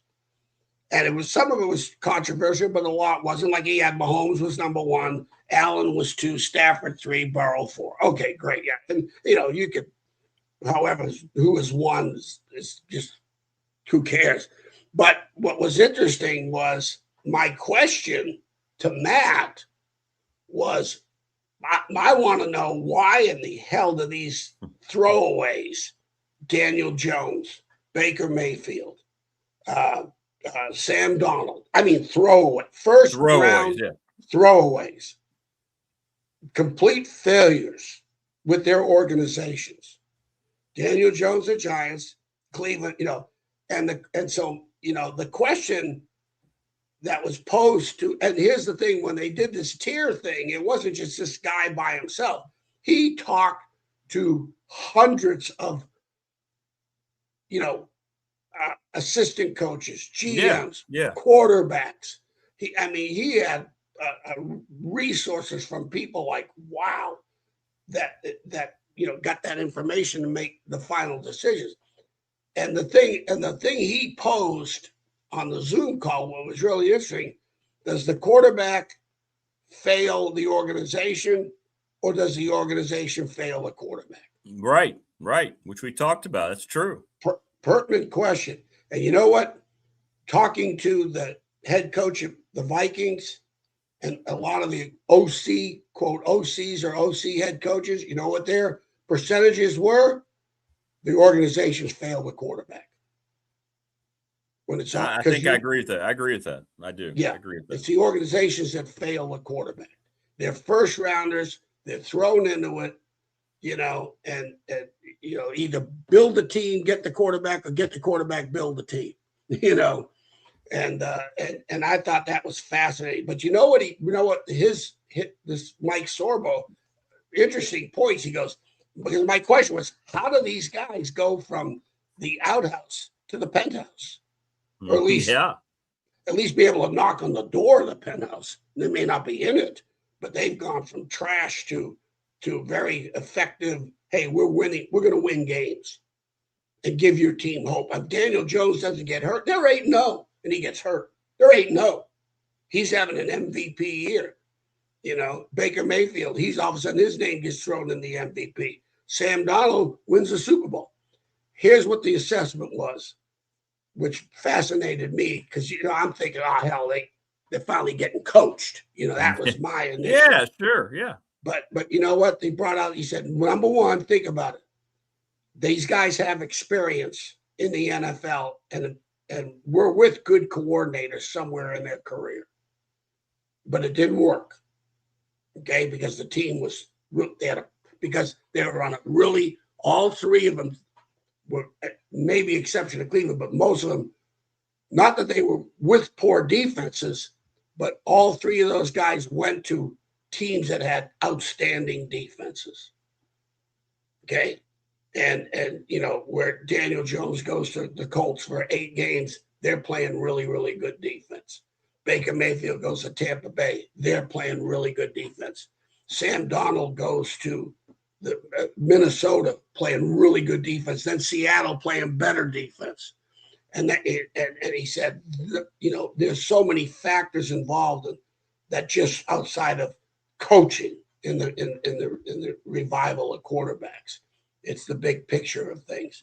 So I thought that was fascinating. It is fascinating. No, it is. Getting to a Chiron Drones, to sit there and say, hey, he was crap quarterback. He won 3 games, but just don't forget, Virginia Tech's defense was not very good, and on so forth and so forth. And, but when you're, especially in college, particularly, when you're a first round guy and all that first round money, I mean, who's going first, the quarterback or the coaches? Well, no, the coaches. They're getting fired. Okay, it's almost like a curse to draft a first round quarterback. Unless you're the Falcons or the Raiders, which is really smart. Let's get Kirk Cousins and take the pressure off, which is smart on their part. I agree. So the Chiron Drones thing, I've always believed that they needed to bring someone in to beat him out. He didn't have enough parts around him. And I'm not so sure that if they could have gotten the greatest quarterback in the world, still wouldn't have worked, because defensively they were not very good. Offensive line was not very good. It was a perfect storm for failure in his career. The perfect storm. And it got worse. Nothing got better. So this shows you how quickly, when you don't make the right decision at quarterback, how quickly it gets sideways, Rick, and goes right immediately. 3 positions, Rick: quarterback, O-line, and DB. Not only do you need, what does a great coach constitute? A great evaluator. And it goes hand in hand. Chicken or the egg. You can argue which comes first. Here's the winner of the argument. You cannot have one without the other. Yep. You cannot. You will not be a successful DB coach without being a really outstanding evaluator or a quarterback coach or an O-line coach in those positions, because your margin for errors are really minimal. They diminish. Hey, you get a tailback, you block it for 4, he gets 4. All right, great. He's not turning the ball over. All right, great. Is he hitting home runs? No, but okay, he's functional. There's certain positions you can be functional, but not an O-line, not a quarterback, and not a defensive back. You cannot be functional. You better be really on point. Who's been one of the best guys you've seen that's overcome his physical limitations by just being smart, by understanding what he can do, what he can't do? Is there a guy too that stands out? I made a living off those guys. We ain't got enough time to go through them. But I will give you one example. I think maybe I'm repeating myself, but I'll give you an example. I'm at Purdue. Joe Tiller calls me in the office. He goes, I got to suspend Stu Schweigert, our All-American safety, second-round draft choice, played 12 years in the NFL. Great athlete. One of the best safeties in the Big Ten at that time. He said, I got to suspend him. We're playing Penn State 2 weeks from now. They're not very good, and that's the game I'm going to suspend them. I'm going to give you 3 quarterbacks on Sunday. Because he goes, I don't like your backup. I said, well, I don't either. He said, I'm going to give you 3 quarterbacks. You pick out the one you want, and you get him ready to start because your backup's just not good enough. It's all right. So on Sunday, I went out there. Eventually, what I picked, 6'2 and a half, 3-ish, 210-pound, 5 flat, 4'9" former walk-on at quarterback that they scholarship. He was in the top 3. I said, that's the guy. Why? He's an A student at Purdue. And you talk about smart from the neck up. I always call it 1 AA body, 1 A head. Okay? And next thing you know, in 2 weeks, we got him ready to start at Purdue. Never changed the call sheet in 2 weeks. Never played defense in his life. And we're playing Penn State. Now, they're not a good football team, but it's Penn State. It's a Big Ten game. He's starting at safety. If Joe only knew what we beat them with, he'd have fired his offensive coaches. And then you got Brandon Simonis. Brandon Simonis at Virginia Tech.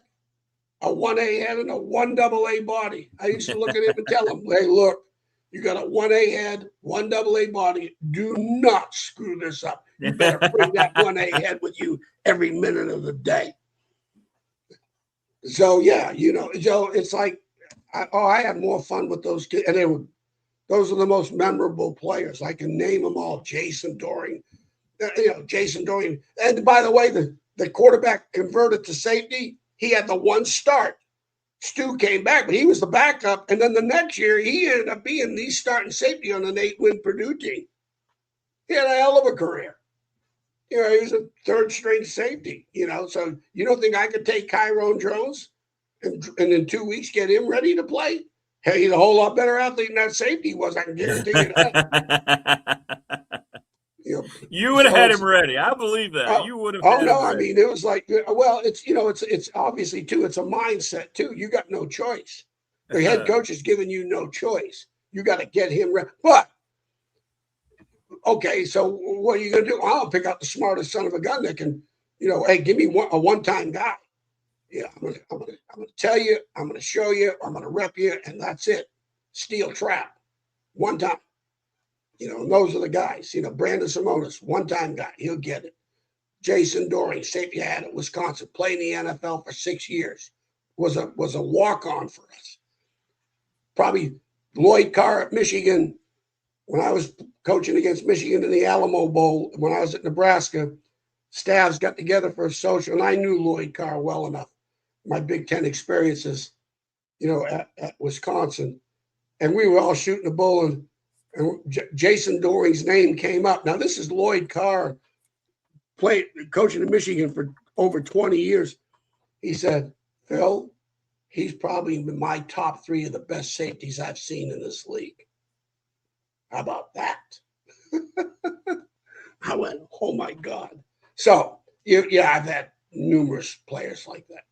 That's cool. And they're very gratifying, and they're fun to coach. What about a guy who had everything? I mean, he was Lawrence Taylor, but did not work out. Is there one guy that stands out that you remember that had no reason not to be? Those guys usually make it one way or the other. They're not really. I mean, most of the guys that if they had enough talent or, exceptional talents, that they lived up to their billing, because now there are guys who real poor off-field decision makers had nothing to do with their talent that kept them from playing for quote me or us or whatever, and that was always. I've gone into programs. Probably 50% of the programs I went into, the reason why I was hired was there's problems. I was the problem solver. I was the fixer, and that's a good news, bad news as far as career is concerned. Trust me. And whether it's defensive back or as a unit, so when you go in there, you start assessing, and next thing you know, these players that they're playing with, well, there's a reason that number one, they're probably more than anything else is their discipline and character was in question, but they had talent. So I don't get blinded by talent. You give me an intelligent guy, two kinds of players, Rick: problem solvers and problem creators. I need problem solvers. Right. I need guys who thrive on the adversities. I need guys who, it's just, hell, we could do a whole show on it. I'm not the only coach that thinks that way, but I made a living off of that. I did. I really did. I made a living off of smart guys with enough talent. Did you have a sense when you were done fixing programs it was time? Did you get a feeling that you were ready to try the next challenge? Because that's something that really attracted you. Well, yeah, because the program got rid of me. You go in there. It's like, it really is. It's really tough. It's tough on everybody, and you welcome out. Coach Holt's the same thing. I'm not comparing myself to Lou. God knows, you can't do that. Lou, after a while, it wears off. You go in there, you fix it, and next thing you know, it is fixed, and it's time to move on. And sometimes I got to know that, and sometimes I got a feel for it. That I'm not quote wanted anymore, and not that that happens. I think when you're teaching all the time, going into different, I tell coaches this: don't make the mistake I made. Sit, and I just thrived on the challenges, love the challenges. But my problem was, especially a DB coach, when you're teaching, you're not learning. You're really not getting better as a coach, and as far as expansion of the game and keeping up with the game and all that stuff. I always believe that after evaluating my career, but I love the challenges. I always looked at a film and I said, I can help this guy. I can help. That was my whole mantra, that when I'm watching a team that's not playing well, I can help them. And that was my attitude. Well, I think that's why you were so well received, because coaches brought you in. They knew you were immediately there to try to make them better because you cared about it. You wanted to be that guy. That's cool.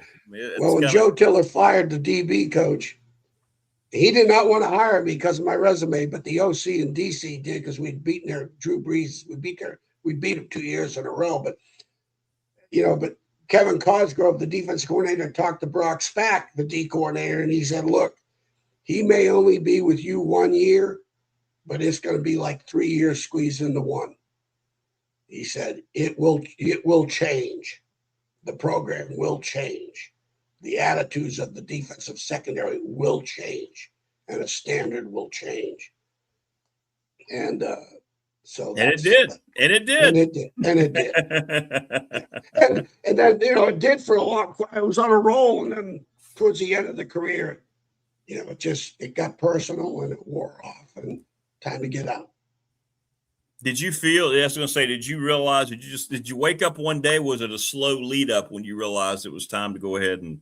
Yeah, no, it was when I was at Ferrum, I knew that was it. Done, over. Enough. Football got rid of me.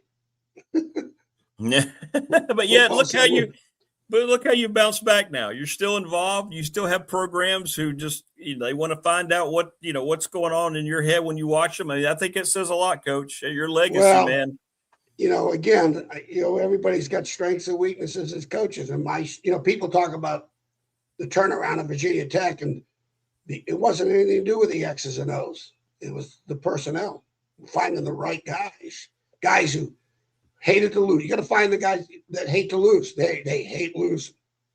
They detest losing. That's the first thing you get. Not the ones that want to win. Everybody in the stands want to win. But the people that hate losing, that just detest it. That on that Tuesday, Wednesday practice or Monday preparation, it's a whole different mindset, whole different attitude, because they hate losing, and that was the first thing we had to find at Virginia Tech, guys who were tired of it enough, and then get the right talent and mixture in there, and that's the key, and then fundamentals. That's probably the other impact I had. Even on some of the worst teams I've ever coached, it's my fault as much as anything else. I'm not blaming it on anybody but me, but our efforts in tackling and block protections, the fundamentals of the game and the efforts, you could still look, and I don't know if there's any one time that I could say that we were really, really, really poor, even on the worst teams. So that was the other thing too. My strengths, great. I worked hard at the fundamentals of the game. I've always told players, my number one job is to keep you healthy and keep you productive. In order to do that, you got to be good fundamentals. If you got good fundamentals, you'll be healthy and you'll be productive. And then you'll be physical too. With good tackling fundamentals, whether you're protecting yourself with blocks or tackling, all of a sudden your football team, when your opponents are watching the film, you look physical. This, Rick, you boxed. Those haymakers, those collision hits, those haymakers, they ain't hurt nobody. It's that 6-inch son of a gun that every muscle fiber of that body goes into the punch, and it's Correct. A 6-inch explosion. That's the knockout. Am I right or wrong? No, that came from here as opposed to, yes, 100%. Yeah, the haymaker. They ain't hurt nobody. It's a crowd pleaser. They ain't hurt nobody. You want to hurt somebody? Yeah. The one you don't see, the one you're not ready for, the one you're not expecting to feel that way. Correct. Yeah, the 6-inch punch, because you're using, everything comes from the lowers, the large muscle groups, not the tricep, bicep. It's that butt muscles and the hands and and that hip and that thing, that lower body. Those large muscles go to work, and when everything's working, that 6-inch punch, which stems from the ankles to the fist, it's devastating. Nah, and that's what you want to do in your timing of the game and in tackling. Teams get physical reputations when they're really good fundamentally. They go, oh my God. I text Lou Anarumo. I thought the Colts, I don't care who they were playing. I didn't know who they played. And I texted him. I said, I watch the highlights of the game. I said, geez, you guys, good tackling fundamentals, from down the line players. not their starters. I can't imagine what the starters are going to be like if the young kids are learning those kind of fundamentals from him. Lou Anarumo is a great fundamental teaching coach. He's got a great reputation in the league. And he texted me back. He goes, "Yeah, I was really pleased with that." And I said, "Well, you're going to have a good year. You can tell certain teams, I think, they may not be playing the starters, but just watch defensively their fundamentals, how they're tackling, how they're getting off blocks, how they're chasing the ball. And you'll get an idea of what your team's going to be like. Then when the starters they're probably doing the same thing too. Yeah, right. So if your young team or your young kids or your third teams or second team guys or your free agents, they're not playing fundamental, they're not playing hard. Well, your first team ain't going either. Yeah, just because your first team going there, they ain't turning that on. That's an indictment on your coaches, one way or another. See, Coach, you could have even been a boxing coach. You know about the difference in punching leverage. That's pretty good. No, I'd have been the punching bag. And the best I've ever seen at the compact punches was Iron Mike Tyson. Oh, he never took a wind up because he You got to see the replay to see how effective the punch was because it's so quick. I know. But that's wind up guys don't last very long. Tackling, the fundamentals of tackling, Rick. I learned this from John Gutekunst, D coordinator of Virginia Tech, probably the best. When he was a coordinator in Duke back in the 70s, Duke probably had one of the better defensive teams in the ACC, the most physical teams. I learned more about tackling fundamentals from John than I did any coach, and it carried me well into my career. He was a great baseball. He loved baseball. He played baseball at Duke too. He was a Duke graduate. Played linebacker at Duke or DB at Duke. But he said, I said, tell me about teaching your tackling progression. He goes, well, he used a baseball analogy. He said, look, think about batting practice. Okay. What's the batter trying to develop? Timing. The pitcher throwing full speed? No, because you're developing your timing and your swing. Get rid of the hitches. Get that whole body moving in it, just timing. Those home runs are effortless. And he said tackling is the same thing. You do not have to do it full speed. Teach it. Now, if you got to evaluate courage, you made a recruiting mistake. You recruit courage. You recruit toughness. But your timing so every drill is about developing timing, the when of taking that body, and where every ounce of that body is just from the ankles on up at the moment of truth, and developing that's all you're doing. It's batting practice, and that was a lesson I carried with me. And I'm good at it. And I'm still to this day, I'm good at it because it's a progression teaching, and you're not dick measuring out here. We're trying to develop a fundamental of the game. 100%. Yeah, absolutely. Well, Coach, it's great stuff, man. We've been sitting in class all day since you got here. That's good. We appreciate well, you, I'm man. sorry, Rick. Sometimes I'll go back and I'll try to I'll listen because I want to see if it's really a self-critique. It's not about ego. No, it's great, man. I try to awesome. critique, and I'm sitting there going, "Geez, I'm just rambling sometimes, Rick. You got to, honest to God, I feel like when Coach Norton left me in the bull in the ring way too long now." Oh no, it's great, man.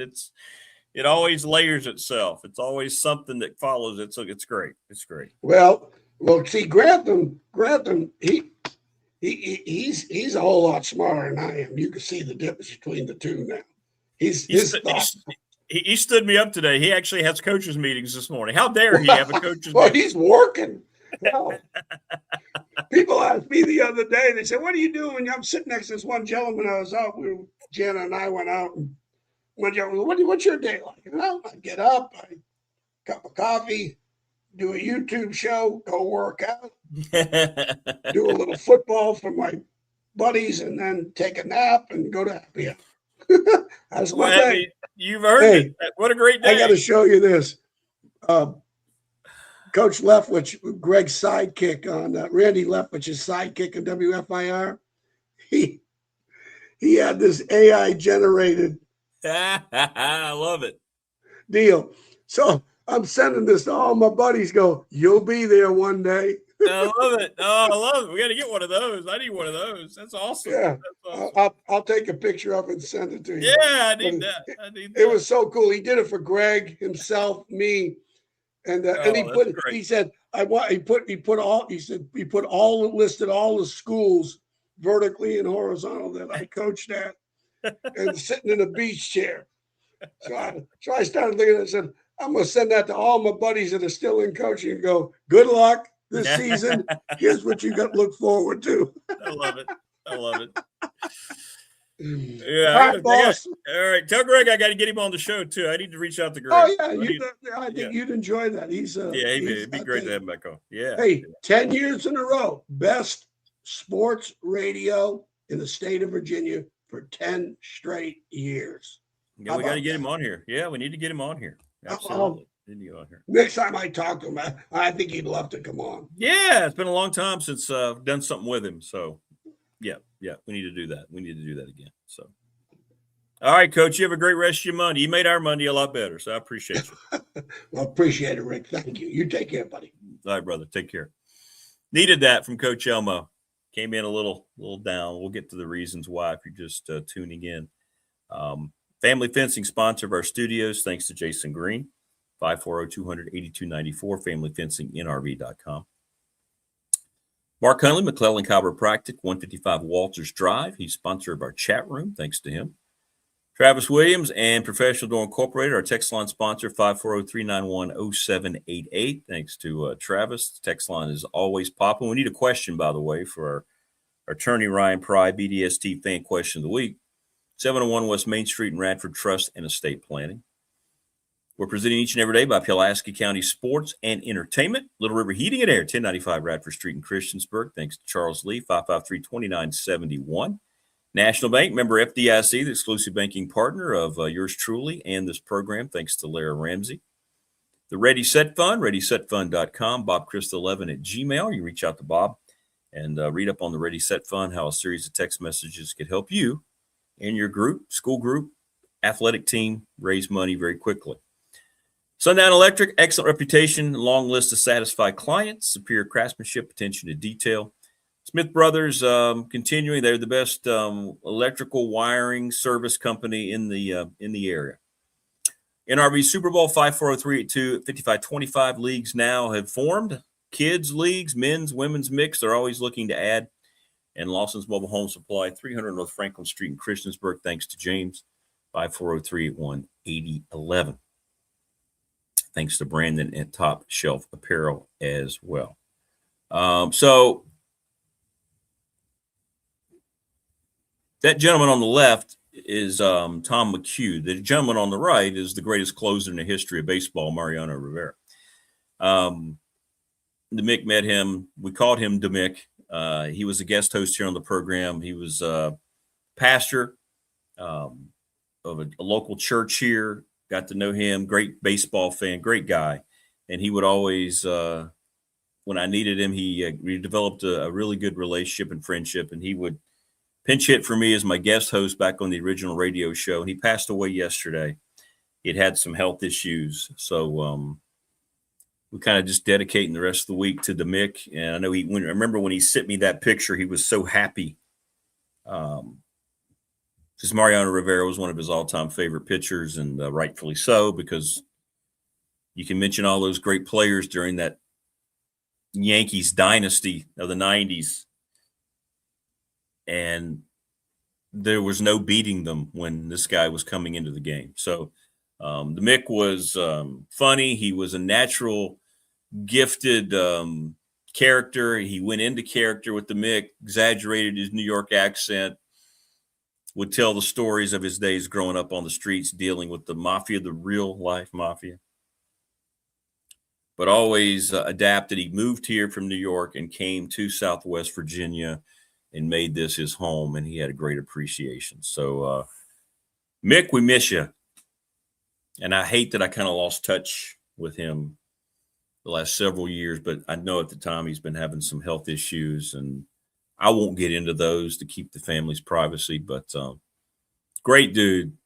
And he added a lot to the show, and he would come on even, from time to time, and we'd go through baseball and have a baseball background. So, yeah, it's kind of a little bit of a sobering start to the week for me. So it always helps, though, being in here talking to everybody. So thank you for that. And thanks for understanding. Yeah, I agree. Kevin said, man, I could listen to Coach Elmo for another hour. I know. He apologized. He thinks he's rambling, but he builds on layers and layers of knowledge, and you just take it all. You think of all the programs that utilized him, and you think about if you talk to Frank Beamer today, one of the first 2 or 3 names he would bring up is Filmation as to how Tech got it rolling. So he never is rambling. It's always intriguing. It's always a learning experience. And then some. I sit there like you, and I'm just sitting there like, wow, this is so cool. It's just so cool to hear about that. And then you start thinking about it. And then you watch games and you're thinking about what he's saying. But I watched quite a bit. Thank you. Everybody makes fun of me now that I'm watching preseason football. Go ahead. I just realize how much you miss the game itself as opposed to all the crap surrounding the games. So, yeah, I have enjoyed it. I've liked what I've seen so far. The officials are letting guys play. Even in the preseason, it's transferring. I hope this is new. I think we're getting to the bottom of why the games and why the NFL product has been so bad, and it's been because of the officials. And I'm not just talking about missing calls, but the over-officiating of games and letting players dictate things. Not every hit that looks violent is a foul. Use some common sense before you throw your flag. And in the games I'm watching, that's what I'm seeing. So far, now I'm not counting on it lasting. What's up, Chris Lester? Yeah, good morning. Yeah, Coach Elmo and Rags football go. Yeah.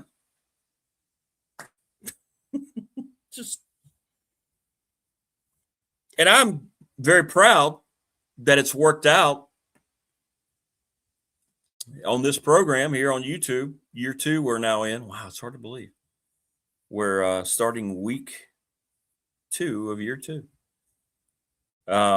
That we're able to have those 2 gentlemen on one program together, not at the same time, but we should do that. Mind blown. All right, that's going to happen. What we need to do,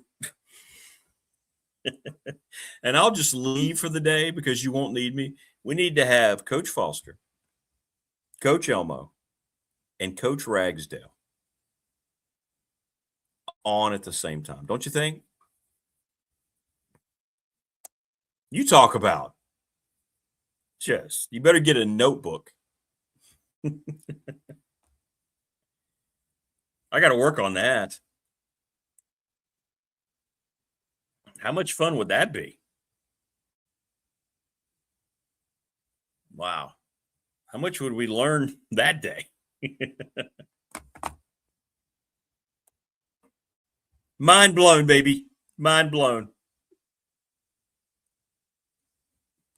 I don't think there'd be anybody complaining about that. I don't think anybody go, oh, really?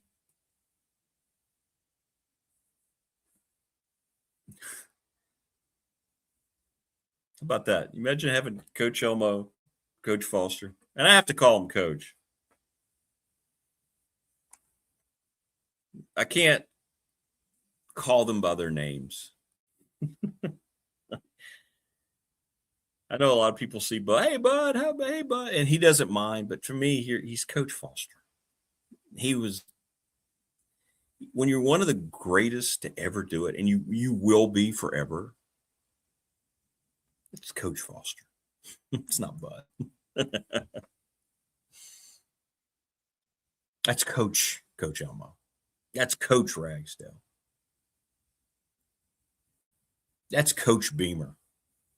I could never call Coach Beamer by his first name. I don't think I ever have. Coach Hicks. It's Coach Hicks. Right? I was talking to Coach Dave Chris over the weekend. Every time it's just Coach. I can't.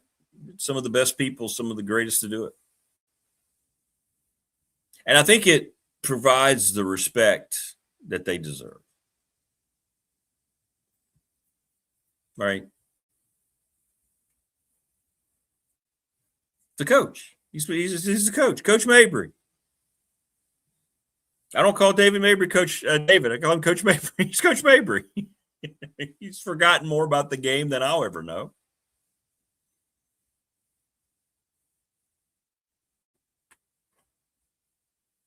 First names are for your spouses.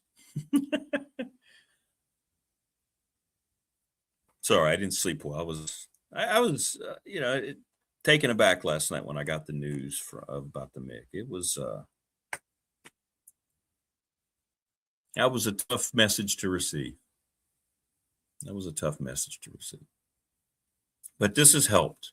It's always therapeutic, as Barney Fife would say. Andy, just remember, it's therapeutic.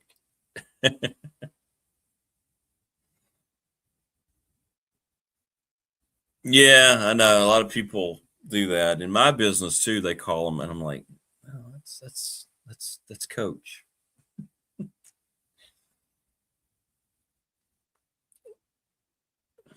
It almost comes across like a sign of disrespect when you don't address them like that. I don't know. Hey, what's up, Raymond? I watch every morning. I rarely ever contact the show. What are your thoughts about Tech under James Franklin? Well, I think they're obviously on the uptick. I think they're going to have a good season. I think they're going to be never wanting for anything financially. And I think he's got as good a shot as anybody in that league to make Virginia Tech a consistent ACC, as long as that league stays together, ACC contender. I think if you're a Tech fan, it's the best you can probably feel about Tech football since Frank Beamer left. Oh, I just did it. It's Coach Beamer left. I mean, I know there was excitement. There was a fervor when Justin Fuente, and I'll say Justin Fuente, Justin, got to Blacksburg because it was such a good on paper hire, and he was the hot name coming from Memphis. But not like this. This has taken it to a level 100 times more than that fervor with James Franklin coming here. So I think until it breaks down, you don't assume it's going to. Does that make sense? It's going to be good. It's going to be good. And I think it's going to be good sooner than later. Like, it's going to not be something that's going to be a 2 or 3 year build. I don't think you're going to have to wait that long. What's up, Tebow? I was just happy to watch some football Friday night. Christiansburg had a mini jamboree. Oh, very cool, at the new Huckleberry Park. LCA and Floyd. How did the Demons look? How did the Buffaloes look?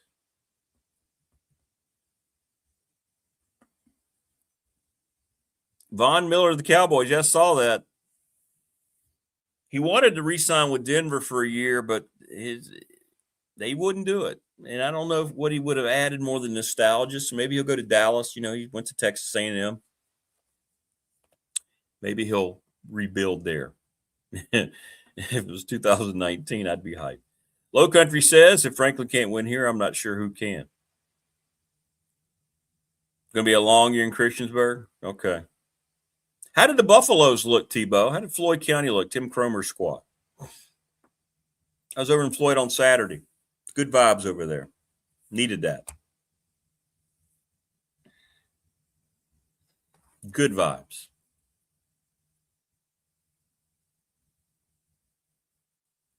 Appreciate the all the messages coming through on the Professional Door text line. A lot of those are coming in today. Floyd should be okay. All right, good. I don't need to ask about LCA, right? We know they're going to be good.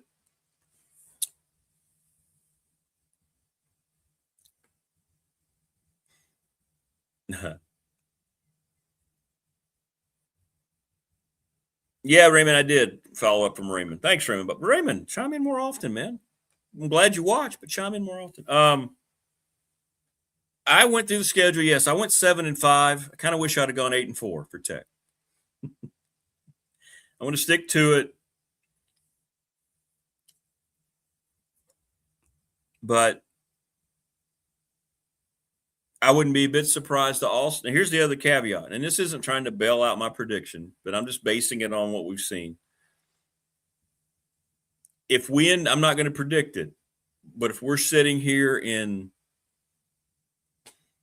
late November and we're talking about Tech a win away from being part of the ACC championship game, I would not be surprised. And I'm just basing, let's just go back. Let's go back to last year. We don't have to go back too far. 3 things I never saw happening. Virginia and Duke playing, I'll count that as 2 things, playing in the ACC title game, and Wake Forest winning 9 games.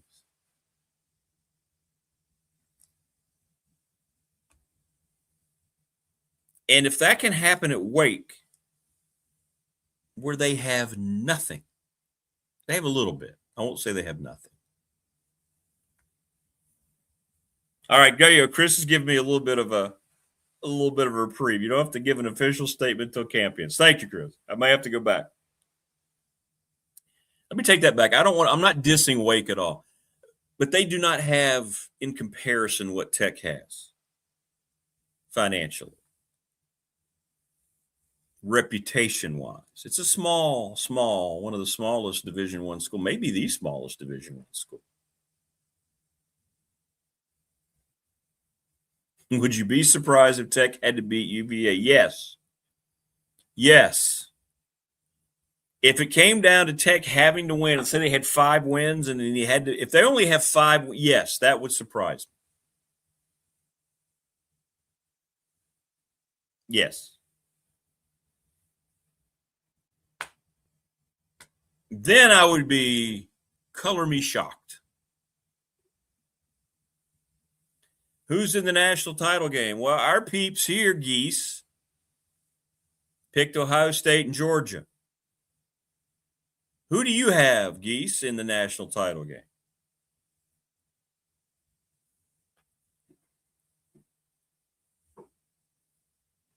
Did you see Kurt Signetti's jab at Notre Dame, by the way, over the weekend? Talking about how that series, it's either going to be delayed or not going to happen. And he says, well, I don't really worry about it since they're not really part of a conference. All right. I like it. Texas, Notre Dame. I like that, Geese. Isn't that what he said? Isn't that what he said, Signetti? Just a little subtle jab at Notre Dame. We don't really consider them since they don't play like the rest of us or whatever he said. I love that dude.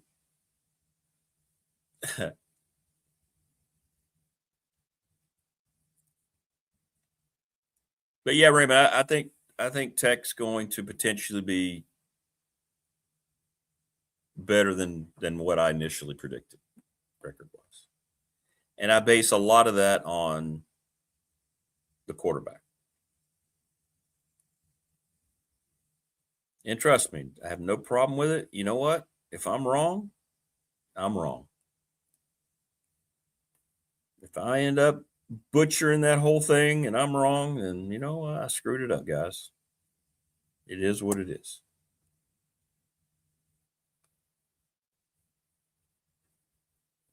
This may be the most disappointing 10-win season ever because NC State and UVA avoids everyone. That's true. Hey, Dr. Laundry, welcome back. We do remember you. Tebow has Tech losing to Cal, Clemson, and the U. Yes, I did too. Who are the other two that I had them losing to? Oh, my God. Telling you, man, it's been a long weekend. Worked all weekend. I know I'm not being that guy. I'm just telling you. And I haven't recovered from finding out about Mick. We're looking it up right now. Here we go.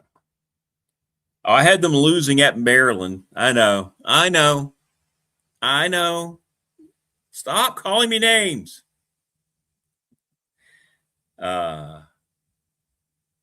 SMU. Yeah. I do not have them beating SMU. So the one I really don't like is the Maryland pick. I know, geese. God, stop. Thank you, Dr. Laundry. I appreciate that. Glad you're going back and watching. We get a lot of rewatches.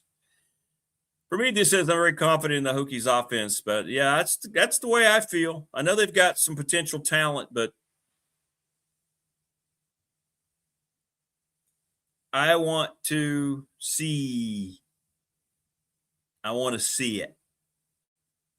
I want to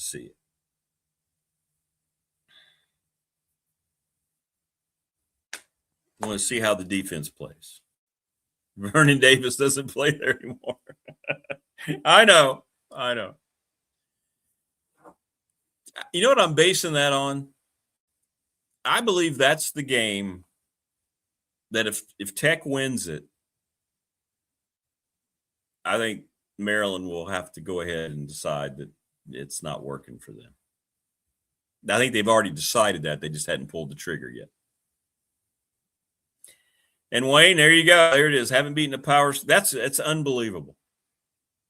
Not beating a Power 4 school on the road. It's 9 years.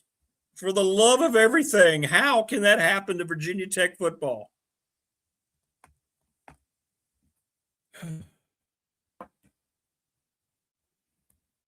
Oh, good. Chris, you can give us a rundown.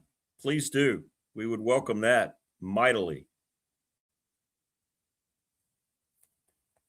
All right. So for Mike Loxley to survive, he's got Hampton. They might lose at UConn. Then they've got Tech, UCLA,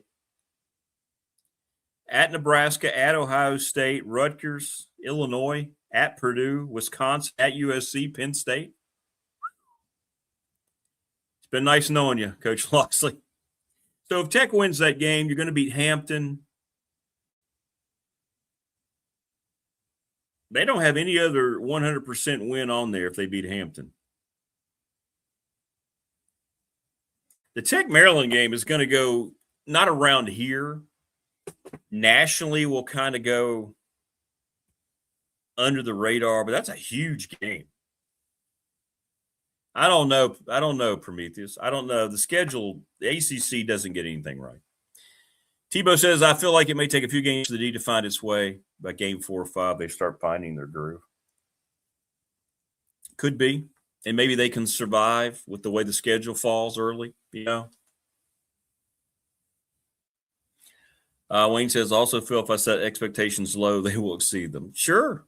When you have none and your team does well, you're like, wow, where'd this come from? That makes sense. But I don't know how that works, Prometheus.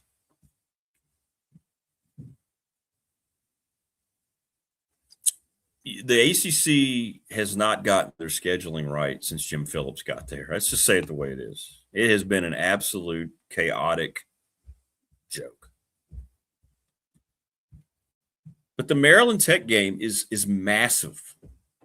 For us, obviously, here in the James Franklin era, going on the road, a place that he used to be. But it might mean everything for Mike Locksley.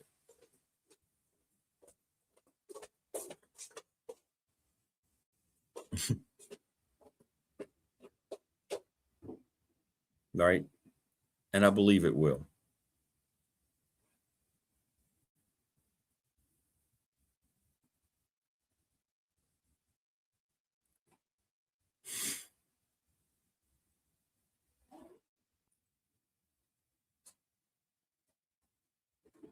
You all right over there, Clippity Cloppity? Would you? That's okay. All right. Yeah. Correct, Prometheus. Correct. 2 years ago. Correct. Yeah, I like Cal better than most people as well, Tebow. I feel like they already have a really good quarterback, right? And they bring in a first-year head coach that feeds into everything that he does exceptionally well. And I believe they have a chance to be very dynamic in the passing game offensively. And they had a very good portal class. So you look at Cal and Stanford, it's gone differently than I thought it would. Stanford perennially has been a bigger deal in college football for a longer time since Jim Harbaugh was there, even before. Well, the Cal Bears, since they got into the ACC, have been the program that has stepped forward of those two that don't belong in the ACC with finances, recruiting. We saw last year the game here. They looked really good last year. Got to go on the road, 3,000 miles away. You cannot underscore that.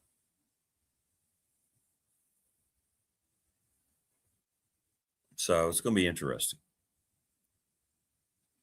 Chris says we beat Cal with drones. We're smoking Cal. Well.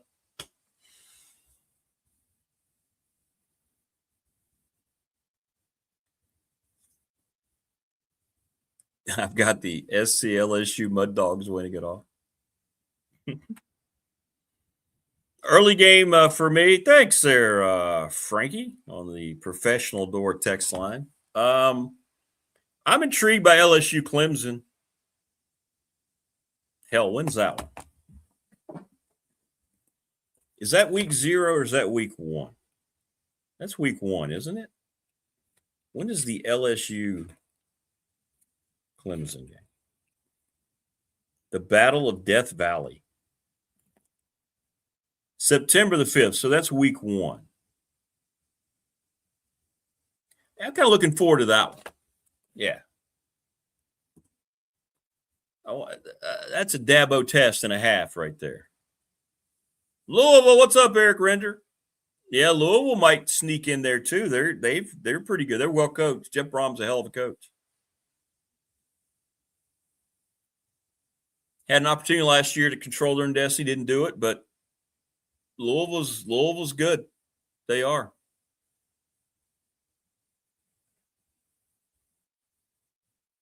They are.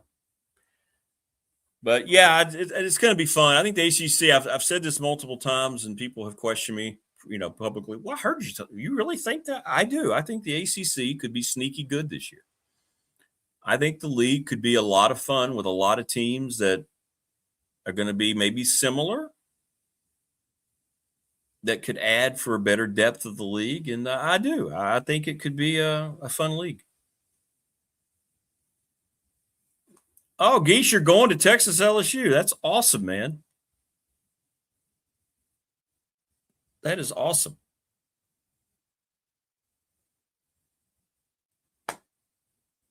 You will have a blast.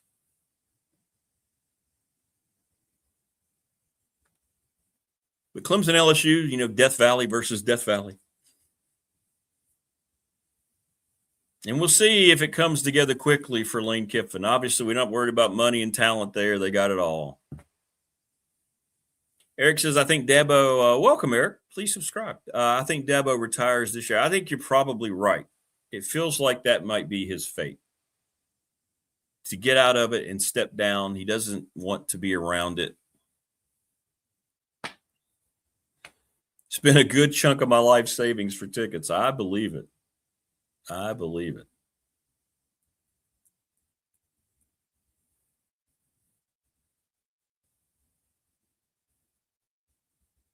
Yeah, I think the ACC is going to be good.